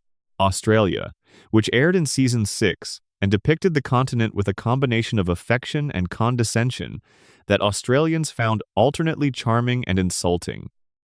The episode became a cultural reference point in Australia in a way that went beyond simple television viewership, generating genuine national conversation about how Australia was perceived internationally and about the specific variety of American cultural confidence that could produce an episode about another country built primarily on the realization of American stereotypes about that country. The Simpsons did not approach international settings with consistent anthropological accuracy. The show's writers wrote from within an American perspective, and when episodes were set in other countries, the depictions reflected the specific combination of genuine knowledge, cultural assumption, and comic exaggeration that their writing team brought to the material. Some of these depictions were more accurate and more generous than others. Some produced the kind of gentle satire that the international audience found flattering in its specificity. Others produced the kind of confident American ignorance that the international audience found less charming. The show's relationship to international culture is, in this sense, consistent with its relationship to American culture. It is an outside view, a satirical perspective that identifies the absurdities and the contradictions and the specific varieties of human failure that characterize any given social context. When the show turned this perspective on American culture, it produced the Golden Age. When it turned it on international settings, it produced episodes that ranged from genuinely insightful to inadvertently revealing of the limitations of the American cultural perspective from which it was working. The global audience for The Simpsons is, taken together, one of the largest and most diverse audiences for any entertainment product in the history of the medium. People who have never visited America, who do not speak English, who live in cultural contexts that have nothing obvious in common with suburban Springfield, know who Homer and Marge and Bart and Lisa are. They have watched the show in translation, absorbed its characters and its situations through the specific filter of the version available to them, and formed the same kind of attachment to it that American audiences formed with the original. What does this mean? It means that The Simpsons, which began as a very specifically American story about a very specifically American family, became something that transcended its origins in a way that the most successful works of popular culture occasionally do. It became a shared reference point for a global culture that increasingly shares media, if not everything else, a common text for people who have few other common texts. This is one of the remarkable things about the show, and it is something that the people who made it did not fully plan for or anticipate. They were making a show about America for America, in an American idiom, and they made it well enough that it traveled beyond its context and found audiences who did not share that context, but who found in it something that spoke to their own experience anyway. Springfield is, in this sense, the most successful fictional American small town in the history of entertainment. It is the town that the rest of the world thinks about when it thinks about American domesticity, American political dysfunction, American commercial culture, and American family life. Whether this is flattering to America is a question with no clear answer. It is certainly true that Springfield's version of America is not the most flattering possible portrait, but it is recognizable, and recognition, even uncomfortable recognition, is a form of connection. Final extended section. What 36 years actually means. We have been in Springfield for a very long time tonight, moving through its history from the waiting room where it began to the global phenomenon it became, stopping along the way at the grief of Phil Hartman's absence, the beauty of what the Golden Age produced, the frustration of watching something you love decline, and the complicated business of being an institution rather than just a show. What do 36 years actually mean for a piece of art? What does it mean to have produced something that has been present in the culture for longer than a generation, that people have grown up with in the most literal sense, that exists in the memories of people who watched it as children and who now have children of their own who watch it? It means, first, that the thing has become inseparable from the time that has passed around it. The Simpsons is not merely the show itself.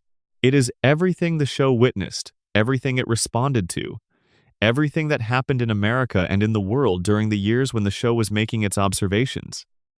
The show's archive is a record of 36 years of American culture, imperfect and partial, and filtered through the specific sensibilities of the people who made it at each stage, but a record nonetheless. It means, second, that the thing has become a shared language.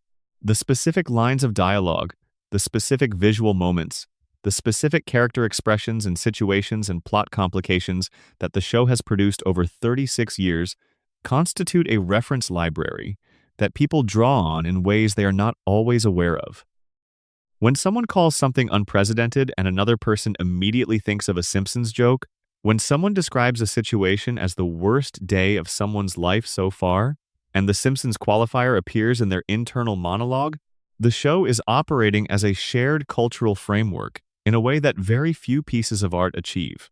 It means, third, that the people who made it have had to live with it for 36 years, which is its own kind of commitment. Matt Groening has been publicly identified with The Simpsons for more than 3 decades. Dan Castellaneta has been Homer for longer than Homer has been alive in the show's own logic. The relationship between the show and the people who make it is one of the most sustained creative relationships in the history of entertainment, and the human cost and the human richness of that relationship is something that deserves more attention than it typically receives. What does it do to a person to spend 36 years building and inhabiting and sustaining a fictional world? To have the same creative obligations returning, season after season, year after year, with the accumulated weight of everything that has come before pressing down on everything that comes next? To be publicly identified, in perpetuity, with something that was made partly in the enthusiastic ignorance of what it would become? The people who have lived this experience have reported it in ways that are varied and sometimes contradictory. Some of them find ongoing meaning and satisfaction in the work. Some of them have found the relationship constraining, defining their identities in ways they would not have chosen. Some of them have managed to maintain a healthy distance between themselves and the thing they made, continuing to engage with it professionally while also developing full creative lives that are not fully defined by it. Some of them have not managed that distance and have spent decades in complicated relationship with the specific shape of the thing they built. None of these outcomes are simple, and all of them are real, and together they constitute the human dimension of what 36 years of Springfield has meant to the people most intimately involved in its production. For the audience, 36 years means something different but equally significant. It means having grown up alongside something that was also, in some sense, growing up alongside you. The people who watched the first season of The Simpsons as children are now in their 40s. They have lived their adult lives with The Simpsons as a constant presence, a thing that was always there, that aged in its own peculiar way while they aged in the conventional one, that accumulated its own history of good years and difficult years and loss and persistence that ran parallel to their own history and occasionally intersected with it. This is the experience of a long-running cultural institution that few people have with any piece of entertainment, the experience of having something be genuinely present in your life for long enough that it becomes part of your autobiography. The Simpsons is not just something these viewers watched. It is part of the texture of who they became, mixed in with the actual experiences of their lives in ways that are not always easy to separate out. The show has been present for graduations and first jobs and relationships beginning and ending, and children being born and parents dying and all the ordinary and extraordinary things that constitute a human life. It has been there in the background, reliable and familiar, the same show in its basic structure that it was when it started even as everything else was changing. For people who value that kind of continuity, that unchanging presence in a world that changes constantly, The Simpsons has served a function that goes well beyond entertainment. And now we are at the place where we have been heading all along. The place where the history ends and the present begins, where everything that has been said tonight about what the show was, and what went wrong behind it, and what it became, meets the simple fact of what it currently is. The Simpsons is still on television. It is still producing new episodes. It is still the longest-running animated series in American history, the longest-running sitcom, the longest-running scripted primetime show. The records it established remain intact and continue to extend with each season that concludes. The show is not what it was. This is true and worth acknowledging.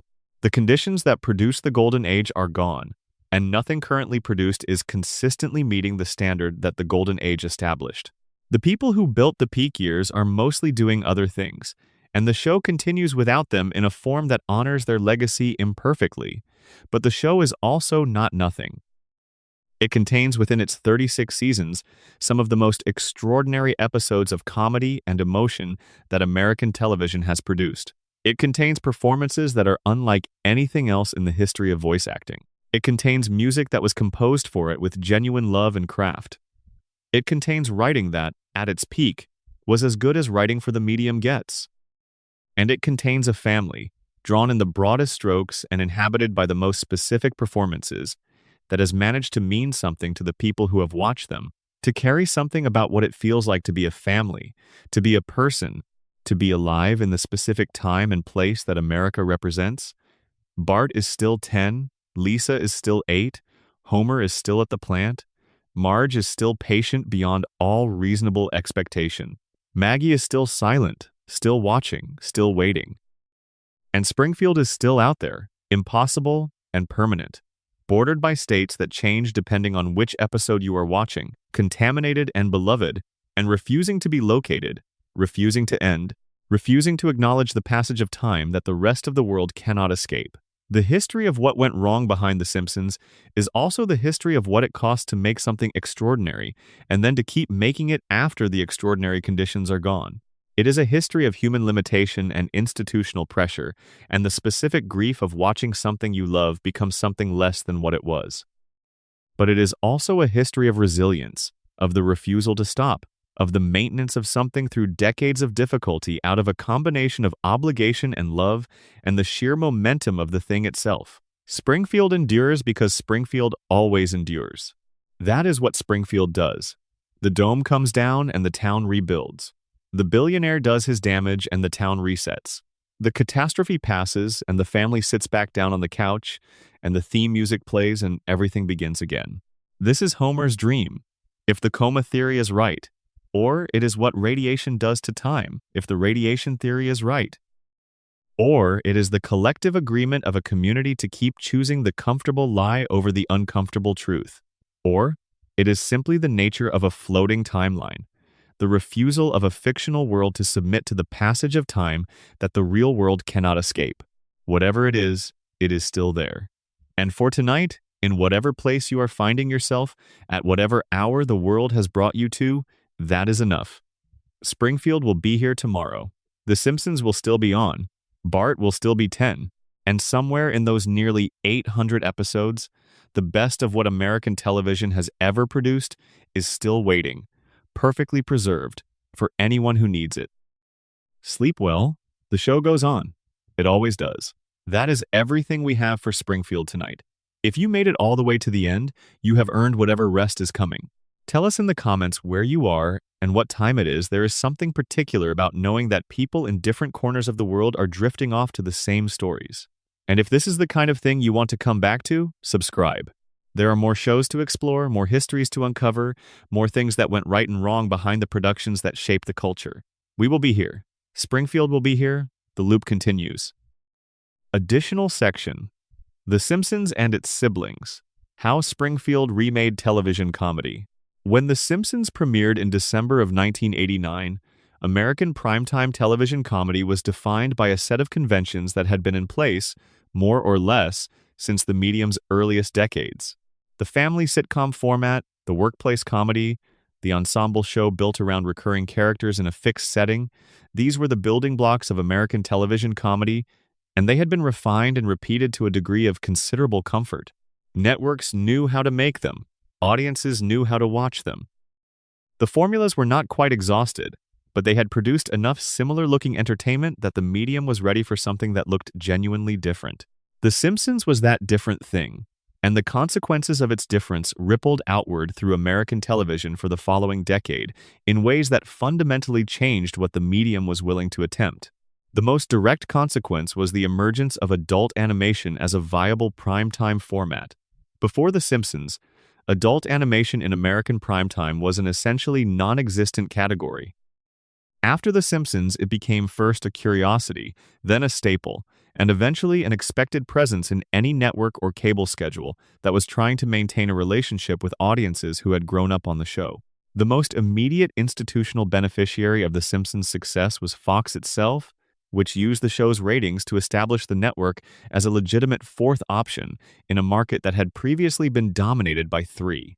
The audience that The Simpsons delivered was young, educated, and attractive to advertisers, and Fox leveraged that audience into a broader programming strategy that eventually included some of the most significant television of the 1990s.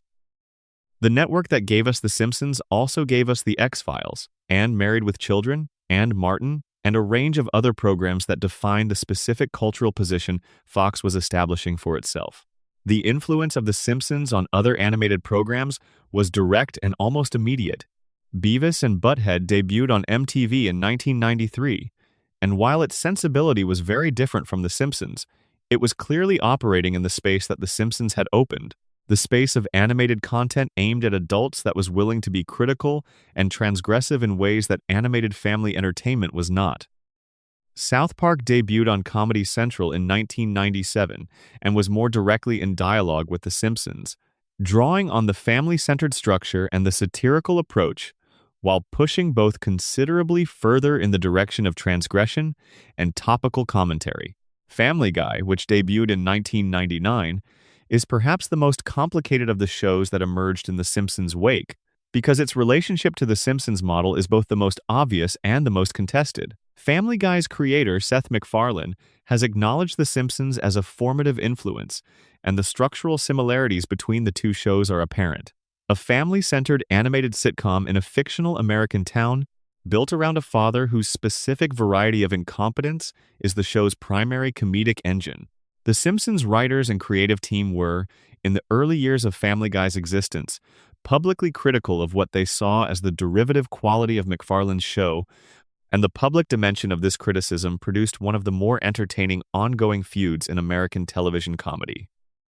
The criticism from the Simpsons camp, broadly speaking, was that Family Guy was a formal imitation without the substance that had made the original worth imitating.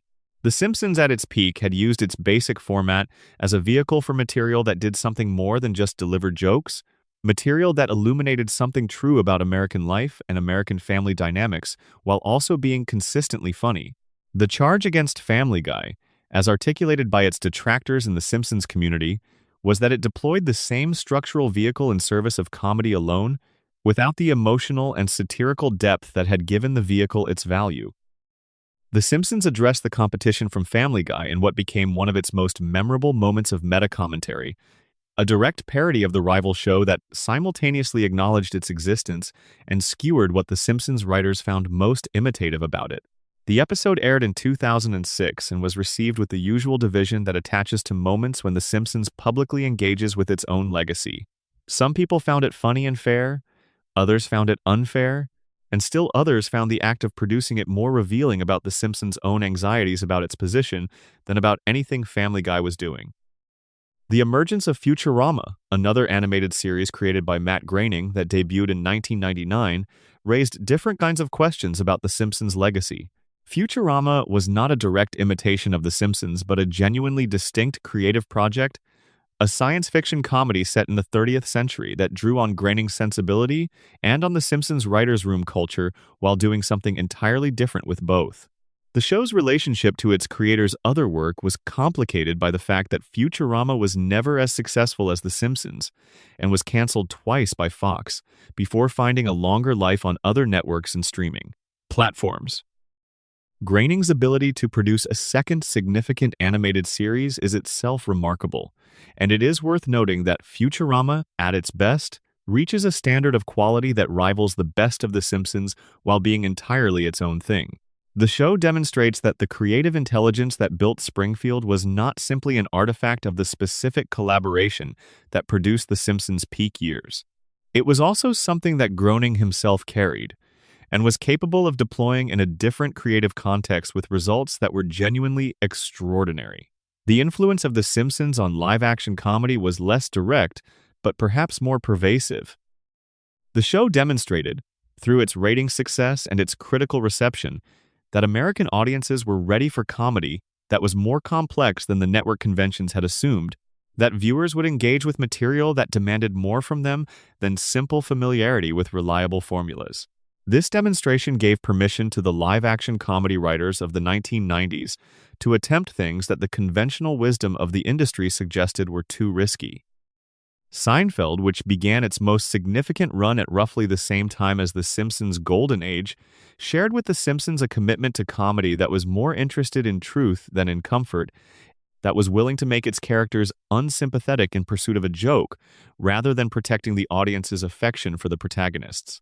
The two shows were very different in their specific approaches, but they were adjacent in their broader ambition, and they shaped the expectations of the television comedy audience in the 1990s together. The transformation of American television comedy that The Simpsons contributed to is now so thoroughly accomplished that it is difficult to imagine the medium without it. The idea of an animated adult primetime sitcom is no longer remarkable. The expectation that comedy can carry genuine emotional weight and satirical intelligence, rather than simply delivering jokes, has become standard. The audience that The Simpsons created and educated over its early seasons went on to demand more of everything it watched, and the television industry, which responds to demand when it cannot ignore it, eventually produced more. The Simpsons did not cause this transformation alone, but it was one of the central agents of it, and its specific contribution, the demonstration that animation could carry adult satire with genuine craft and genuine feeling, was one that nobody else had made at the same scale or with the same sustained success. The world of American television comedy would look different without The Simpsons, and the difference would be significant. Additional section: the writers who built the episodes. Nobody talks about. Every account of The Simpsons' creative history, including this one, tends to concentrate on the peak years and the most celebrated episodes. This is understandable. The peak years episodes are what the show's reputation is built on, and they are where the most interesting creative stories are concentrated.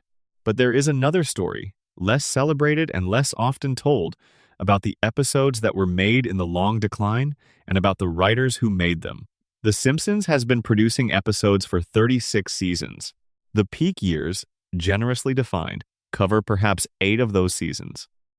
The remaining 28 seasons are the product of a different creative environment, of a room that was different from the Golden Age room in the ways we have discussed, and of writers who brought genuine talent and genuine commitment to material that was not always reaching the level that the show's reputation demanded. These writers are not often discussed in the critical literature about the show, and when they are discussed, it is usually in the context of the decline, as people who participated in the show's failure to maintain its early quality, rather than as people who did interesting work in difficult conditions. This framing is too simple. The post-peak Simpsons, for all its failures, contains episodes that are individually quite good, episodes that demonstrate genuine craft and genuine feeling even in the context of seasons that were, on the whole, weaker than what had come before. The writers who produced these episodes were working within constraints that the Golden Age writers did not face, constraints imposed by the show's accumulated canon, by the audience's comparative expectations, by the institutional pressures of a show that had become a franchise, and by the simple difficulty of producing 20-plus episodes per season of a show that had established its ceiling so high that meeting it consistently was effectively impossible. The writers who joined The Simpsons during or after the decline were often people who had grown up watching the Golden Age episodes, who had been drawn to television comedy precisely because of what The Simpsons had done in those years, and who came to the show carrying the same love for it that had animated the Golden Age writers. The difference was that they were arriving at a show that was already past its peak, already operating in the shadow of its own best work, and the experience of writing for a show in that condition is different, in specific and sometimes deflating ways from the experience of writing for a show that is building toward a peak. Some of them have described the experience in interviews that reveal the specific texture of what it felt like to be a Simpsons writer in the post-peak years. The awareness that the show had been better. The awareness that the audience knew the show had been better. The awareness that the comparison between what you were producing and what the show had produced in its peak was inevitable and unflattering. Working in that awareness is its own creative challenge, and the writers who managed to produce genuinely good individual episodes within that context deserve more recognition than the discourse around the show's decline typically gives them. There are also writers who joined the show late and produced work that was better than the average quality of the period in which they were working, who found in the show's still substantial resources, its characters and its world and its voice cast, the material for episodes that were worthy of the show's heritage, even if they were not typical of the season that surrounded them. These episodes are scattered throughout the later seasons, harder to find than the peak years classics, but genuinely rewarding when they are found. The difficulty with the late period Simpsons is not that it has produced nothing of value. It is that the ratio of value to effort has shifted dramatically from the peak years. In the Golden Age, a viewer watching any given episode could expect a high probability of finding something extraordinary. In the later seasons, the probability is lower. The ratio of exceptional episodes to adequate episodes has shifted toward adequacy, and the effort required to find the exceptional ones is greater. But the exceptional ones exist. They are there in the seasons that the consensus has written off, waiting to be found by viewers who have not given up on the whole enterprise, who still believe that the show can occasionally do something that honors what it was, even when it is not consistently doing so. These episodes are a kind of gift to the show's most devoted audience, the evidence that the show's best instincts did not entirely disappear in the post-peak years, but retreated into occasional expression rather than consistent output. The writers who produced them, working in difficult conditions with the full weight of the show's history pressing down on them, deserve to be acknowledged as part of the story rather than simply as evidence of the decline. The story of The Simpsons is not only the story of the Golden Age and the decline. It is also the story of the people who kept the show alive through the long years after the peak, who maintained the basic structure of what it was and who produced, amidst the average and the forgettable, those moments when Springfield reminded you of what it could still be. Additional section: The Treehouse of Horror, Springfield's Other Universe. Every October since 1990, The Simpsons has produced a special episode that operates completely outside the rules that govern the rest of the show. The Treehouse of Horror episodes, now numbering more than 30, constitute an alternate Springfield, a parallel universe where the characters can die, where the laws of physics are even more flexible than usual, where horror and science fiction and literary parody are the governing genres rather than domestic comedy, and where the show's satire can go to places that the regular episodes cannot reach. The Treehouse of Horror tradition began as a simple Halloween special built around 3 short anthology segments, each parodying a different horror or science fiction story or film. The format was deliberately simple: 3 segments, each with its own premise, connected by a framing device. The simplicity allowed the writers to experiment without the structural constraints of a regular episode, to try things in a short form that might not sustain a full 22-minute runtime. What the writers discovered through the Treehouse of Horror format was that the animated medium, which had always given The Simpsons access to physical comedy that live action could not sustain, also gave it access to horror and science fiction in ways that were genuinely effective rather than merely parodic. The characters of Springfield could die in spectacular ways and return the following week. The rules of The Simpsons universe could be suspended entirely. The show could become, for 1 episode per year, something genuinely strange and occasionally genuinely frightening.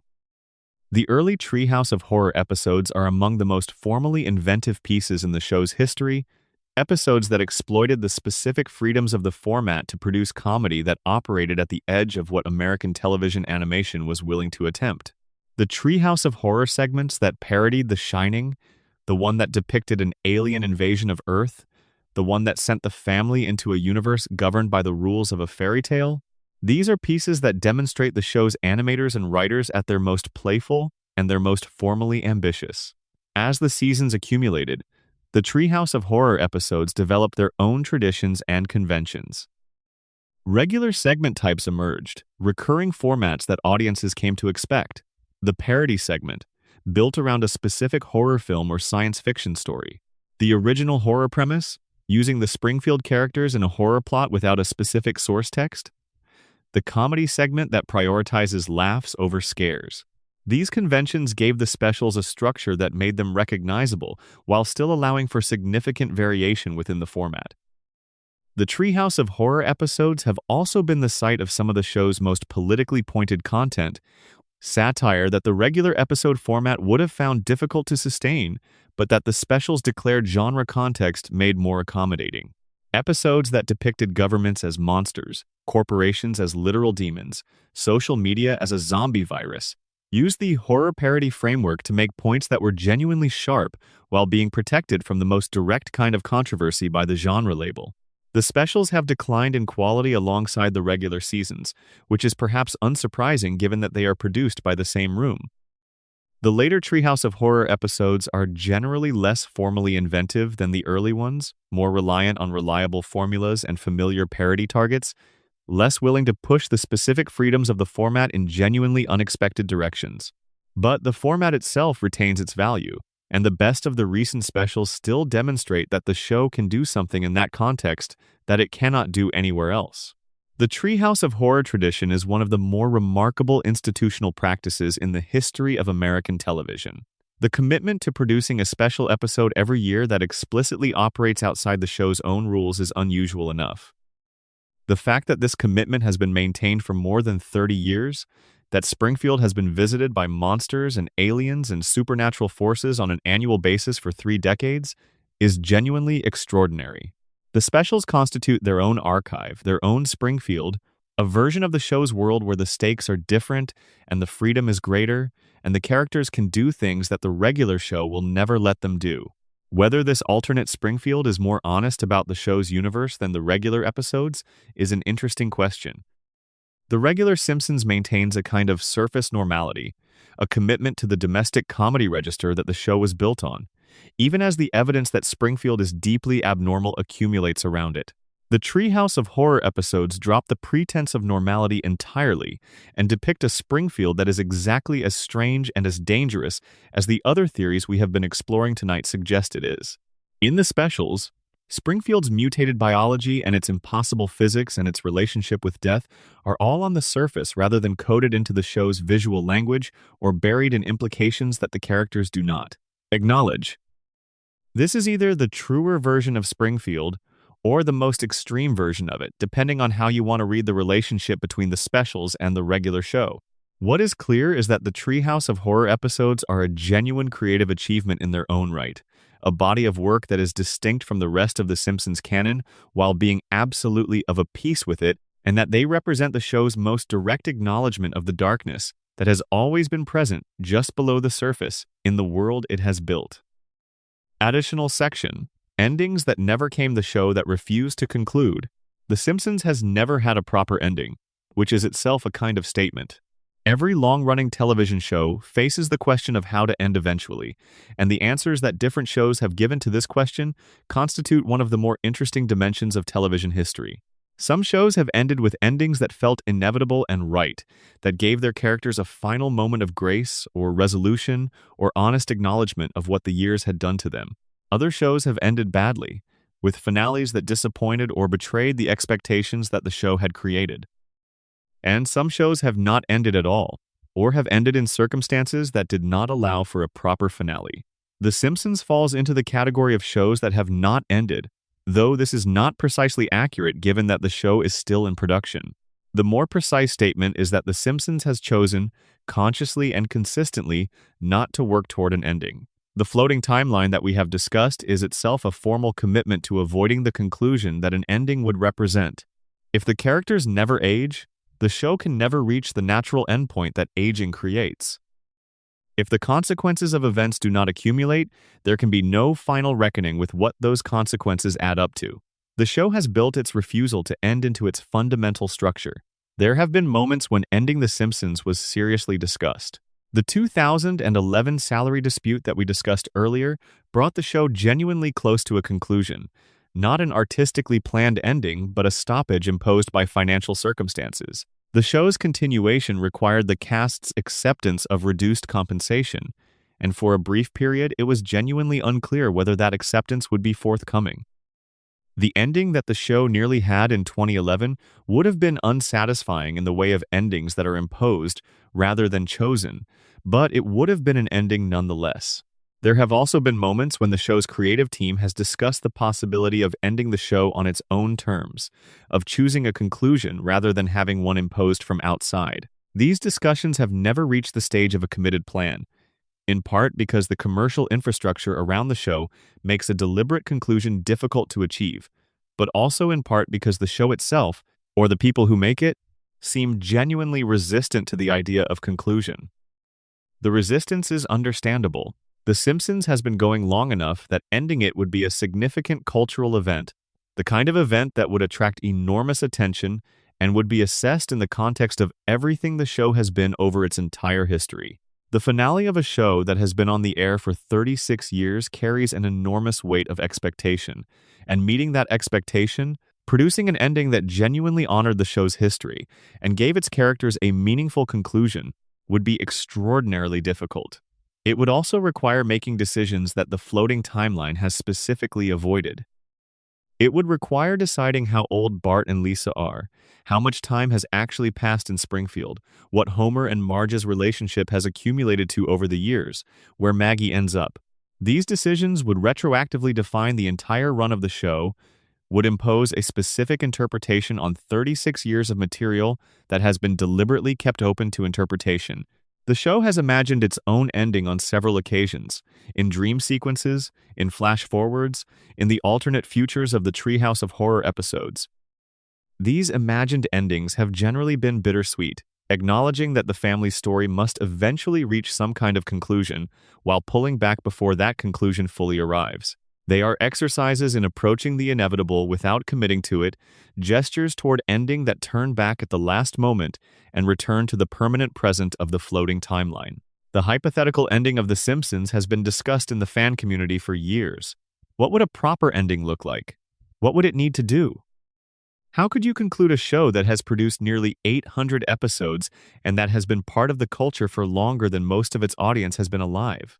The most honest answer is probably that there is no version of a Simpsons finale that would satisfy everyone, because the show means too many different things to too many different people for any single ending to honor all of those meanings simultaneously. The fans who fell in love with the Golden Age episodes would want an ending that honored the emotional and satirical quality of that period. The fans who have watched the show throughout its entire run, including the decline years, would want an ending that acknowledged the full history.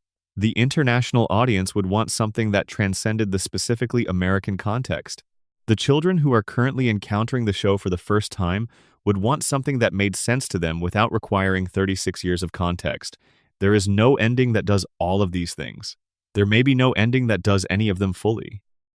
The show that refuses to end may be doing the only thing that is actually available to it, continuing, maintaining the fiction of the permanent present, keeping Bart at 10 and Lisa at 8, and Homer at the plant and the house on Evergreen Terrace standing until the institutional forces that have sustained the show for 36 years finally relent and the loop breaks. When that day comes, Springfield will go quiet for the first time. Bart will be 10 years old forever, in the specific sense that he will no longer age because nobody will be watching him age. Homer will be asleep at his workstation in the permanent present of the last broadcast, which will replay and replay in syndication until the medium itself becomes something the show no longer exists in. This is the ending that The Simpsons has been moving toward for 36 years without arriving. The ending that is not an ending but a cessation. The loop that does not conclude but simply stops. Until then, Springfield persists. The family sits on the couch. The theme music plays. And whatever the show currently is, whatever proportion of what it was still survives in what it has become, it continues to be a fact of the American cultural landscape, a presence in the world that has outlasted the conditions of its creation, and that will outlast most of the things that have been made since. The Simpsons is still here. It will be here tomorrow. And in its continued presence, in its refusal to end, it maintains the connection to the extraordinary thing it was, the thread that runs from the waiting room in Los Angeles in 1987 to the episode that will air next Sunday night, connecting everything in between. That thread is what Springfield is. That continuity, imperfect and sometimes strained but never quite broken, is the show's deepest achievement. Not any individual episode, not any single season, not any specific moment, but the sustained act of continuing, of coming back week after week and year after year and decade after decade, of choosing to remain present in the world even when the world has changed around it in ways that its creators never anticipated. The Simpsons chose to stay. And in staying, it became something that the entertainment industry had not seen before and will not see again. The longest-running act of sustained creative attention in the history of American television. That is not nothing.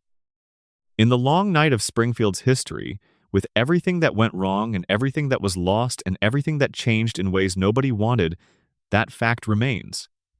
The show stayed. It is still here. And as long as it is here, Springfield will be here too. Sleep well. Additional section. The Simpsons and language. How Springfield changed the way Americans talk. One of the more invisible legacies of The Simpsons is what it has done to the English language, or more precisely to the American vernacular. The show has introduced phrases, expressions, and vocal patterns into everyday speech that are so thoroughly integrated into the culture that their origin is no longer visible to the people who use them. Millions of people reach for expressions that originated in Springfield without knowing where they found them, in the way that all language works, through absorption and assimilation and the gradual naturalization of what was once foreign. The most famous contribution is the word embiggen, coined in the episode Lisa the Iconoclast from Season 7, where it appears in the school motto of Springfield Elementary, "A noble spirit embiggens the smallest man." The joke was that embiggen sounded like a real word, but was not one. It was a perfectly cromulent invention that the show deployed with a straight face, trusting that the audience would catch the joke while enjoying the persuasive quality of a neologism that sounded like it had always existed. In 2018, embiggen was added to the Merriam-Webster dictionary as a real English word, completing the loop from comedic invention to genuine addition to the language. Cromulent followed. These are the most documented cases, but they are not the only ones. The phrase, "eat my shorts," though it predated The Simpsons, was so thoroughly associated with Bart Simpson in the early 1990s that its subsequent use in American culture carries The Simpsons imprint whether or not speakers are aware of it.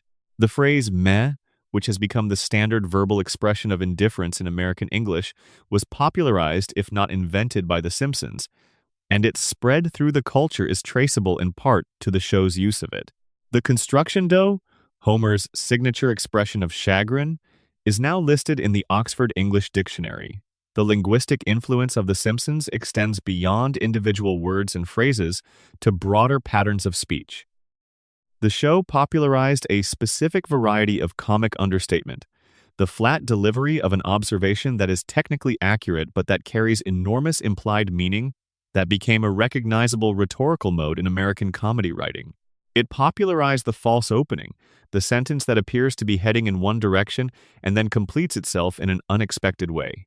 It popularized the self-referential qualification, the addition to a statement that acknowledges the absurdity of what has just been said. These patterns are visible in the comedy that followed The Simpsons, in the late-night shows and the internet culture and the social media humor that developed in the years when the show was most influential. They are also visible in ordinary conversation, in the way that people who grew up watching The Simpsons phrase their jokes and structure their observations. The show gave people a toolkit for a specific kind of humor, a set of rhetorical moves that made them funnier in ways they could not always articulate, and those moves have been replicated and recombined in the culture ever since. The show also contributed to the vocabulary of media criticism in ways that are more direct and more traceable. The Simpsons itself pioneered a form of self-referential humor that was aware of its own status as television, that made jokes about the conventions of the medium it was working in and about its own position within those conventions. This meta-awareness became a defining feature of 1990s comedy culture and of the internet humor that developed in the 2000s. And The Simpsons is one of the primary sources of both. The specific vocabulary of Simpsons fandom has also entered the broader cultural discourse. The shark jump reference, which comes not from The Simpsons but from Happy Days, has been applied to The Simpsons with such frequency that the show has become the primary example of the phenomenon rather than simply one instance of it. The peak TV discourse that has become central to how people discuss television quality is continuous with the discourse that Simpsons fans developed to discuss the show's decline, and the specific analytical frameworks that fans developed to think about what went wrong behind The Simpsons have been generalized into frameworks for thinking about what goes wrong with long-running television shows more broadly. The show's linguistic legacy is, in sum, one of the more significant dimensions of its cultural impact, and it is a dimension that is often underestimated precisely because it has been so thoroughly absorbed. The words and phrases and rhetorical patterns that The Simpsons contributed to the language do not announce their origins. They simply exist in the culture as they exist in all language, as elements that arrived at some point and became permanent without making a fuss about it. But they are there, traceable to Springfield if you know where to look, part of the show's continuing presence in the world even for people who have never watched an episode. Additional section. The recording sessions: what happens when you close the booth door. The voice recording process for The Simpsons is one of the least documented aspects of the show's production, which is partly a function of the nature of the work and partly a function of the contractual arrangements that govern what can be shared about the recording sessions. But the accounts that have emerged over the years, from the cast members themselves and from producers and directors who have been present in the sessions, paint a picture of a process that is more creative and more variable than the finished product might suggest. The principal voice actors record their lines separately rather than in the same room, which is standard practice for animation voice recording. The technical reasons for this are clear. It allows for better sound control, it gives the directors more flexibility in requesting additional takes and adjustments, and it accommodates the scheduling realities of a cast of working actors who cannot always be in the same place at the same time. But the practical consequence is that the performances that become the voices of Springfield are created in isolation, without the energy and the spontaneity that comes from actors playing against each other in real time. The voice directors, who work with the actors in the booth, are responsible for bridging the gap between the isolated performance and the ensemble result that the finished episode presents. They provide the context that the actor is playing against, reading other characters' lines in order to give the actor something to respond to, suggesting adjustments to pacing and emphasis that will make the performance fit properly into the scene that will eventually be assembled from the separately recorded parts. Dan Castellaneta has described the recording process for Homer as something that has become deeply intuitive over 36 years. A relationship with the character that is so thoroughly internalized that specific lines and scenes no longer require the conscious effort of characterization that they once required. He knows Homer well enough that the voice appears without the kind of construction that the early seasons required, the gradual discovery of the character's precise register that any performance in its early stages demands. This is both a result of experience and, in a sense, a different kind of challenge, the challenge of maintaining freshness and engagement with a character you know well enough to coast on. The cast members have reported, in various interviews over the years, that the recording sessions are often a source of genuine comedy in themselves, that the interactions between the performers and the voice directors, conducted across the glass of the recording booth, produce moments of humor that do not always make it into the finished episode, but that contribute to the culture of the production. The specific dynamics of the individual booths, the particular ways that different actors approach the same text, the variations in interpretation that different cast members bring to the same scene are dimensions of the show's production that remain largely private. What is known is that the voice performances are not always what the scripts suggest in advance. Actors find readings that the writers did not anticipate. Lines that looked routine on the page become something more specific in the performance. The best Simpsons voice performances contain qualities that exist in the gap between what was written and what was realized, in the space where the actor's interpretation adds something that was not already there. The recording sessions for the Treehouse of Horror episodes are described by cast members as particularly enjoyable, in part because the material is different from the regular episodes, and in part because the declared fiction of the specials allows for a different kind of play. The horror registers, the science fiction personas, the dramatic situations that the specials provide give the voice actors opportunities to work in modes they do not usually access, and the performances in the best specials reflect this expansiveness. The show has also had the experience of recording sessions that were more difficult, sessions in which the cast or the directors or the material itself was not quite working, sessions that produced results that required more revision than usual in the editing process. These sessions are less well documented, for obvious reasons, but their existence is implied by the fact that the show has been in production for 36 years and that no creative enterprise of that duration runs smoothly all the time. What the recording process reveals, in the accounts that have become public, is that the show is not entirely the product of the scripts. The voice performances are a form of co-authorship, a creative contribution that shapes what the finished episode is in ways that go beyond the execution of a written text. The characters of Springfield are collaborations between the writers who wrote them, the animators who drew them, and the voice actors who inhabit them, and the recording sessions are where the voice actor's specific contribution is made. This is worth acknowledging in the context of everything we have discussed about the show's creative history. The discourse around The Simpsons tends to focus on the writers, on the showrunners, on the creative decisions that shaped the show's direction. The voice actors are discussed primarily in the context of the contract negotiations and the recasting controversies. But the specific contribution that Dan Castellaneta and Julie Kavner and Nancy Cartwright and Yeardley Smith and Hank Azaria and Harry Shearer have made to the show through their voice performances is as central to what the show is as anything the writers have done. The voices of Springfield are the voices. There is no other version. The Simpsons does not exist as a different thing from the specific vocal realizations that these 6 people have created and maintained across 3.5 decades. Whatever the script said, whatever the animators drew, it became The Simpsons only when those voices inhabited it. That is an extraordinary contribution, and it deserves recognition that the discourse does not always give it. Additional section: The Archive and the Future. What remains of Springfield? There are approximately 793 episodes of The Simpsons in existence at the time of this writing, a number that will continue to grow for as long as the show remains in production. The archive that this number represents is one of the most substantial in the history of American television entertainment, a body of work that would take more than 3 weeks of continuous viewing to exhaust. This archive exists in multiple forms and multiple contexts.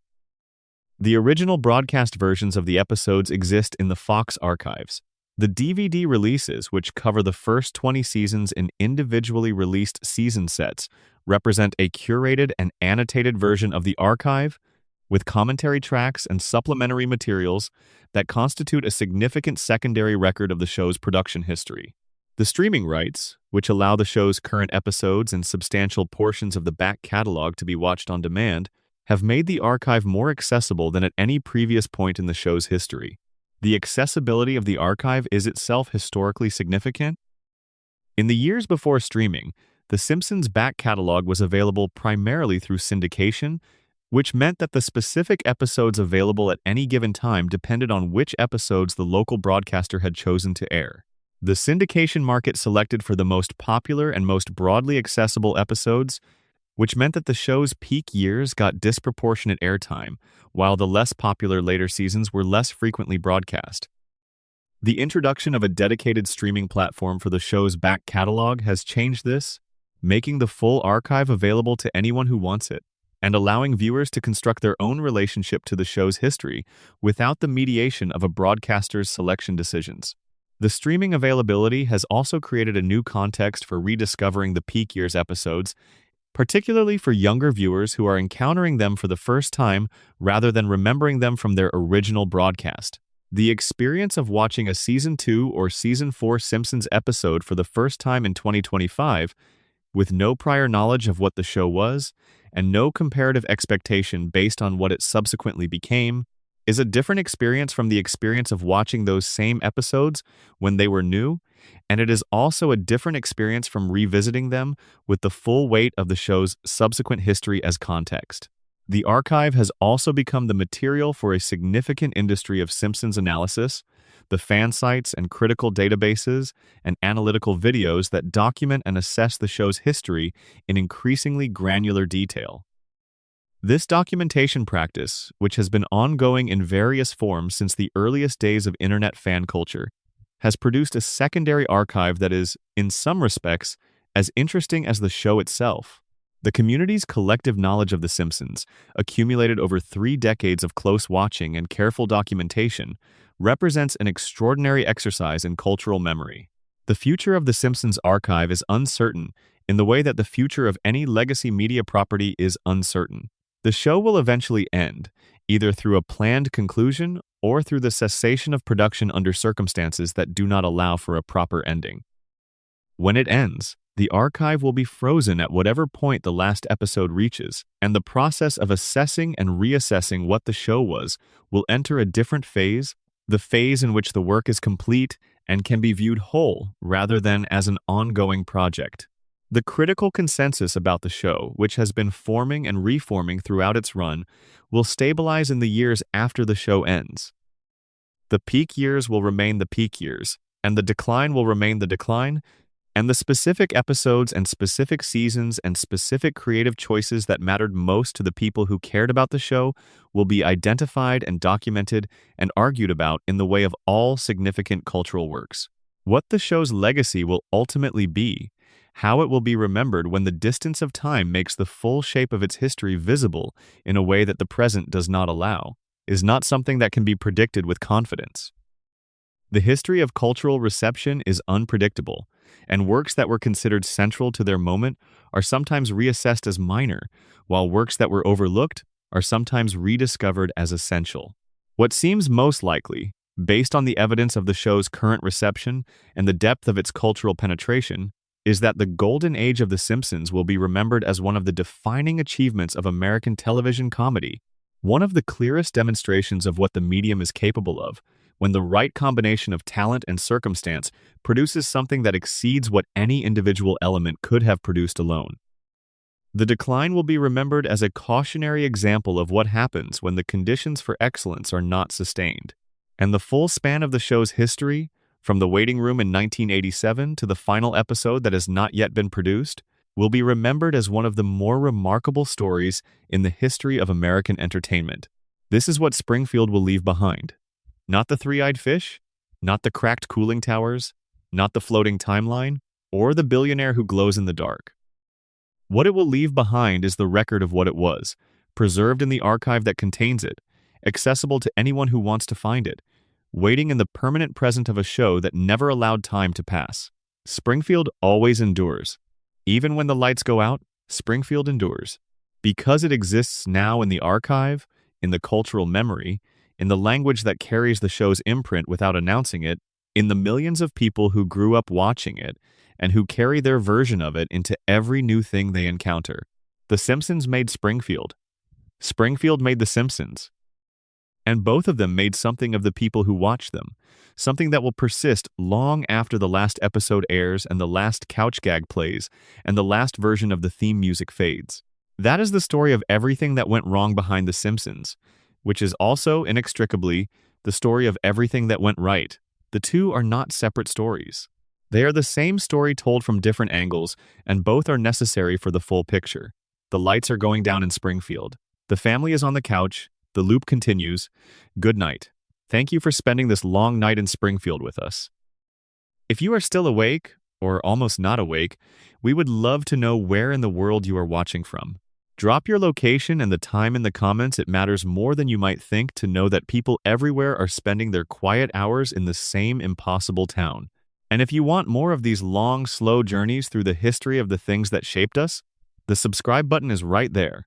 We will be here when you come back. Springfield always is. Additional section. The directors, the invisible architects of Springfield. In every conversation about who made The Simpsons what it was, the writers take the primary credit, and the voice actors take the secondary credit, and the directors take almost no credit at all.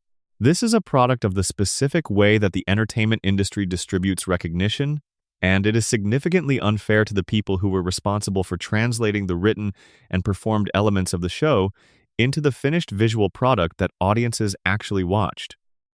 The directors of The Simpsons have been responsible for decisions that shaped the show's visual comedic language in ways that are not always traceable to the scripts.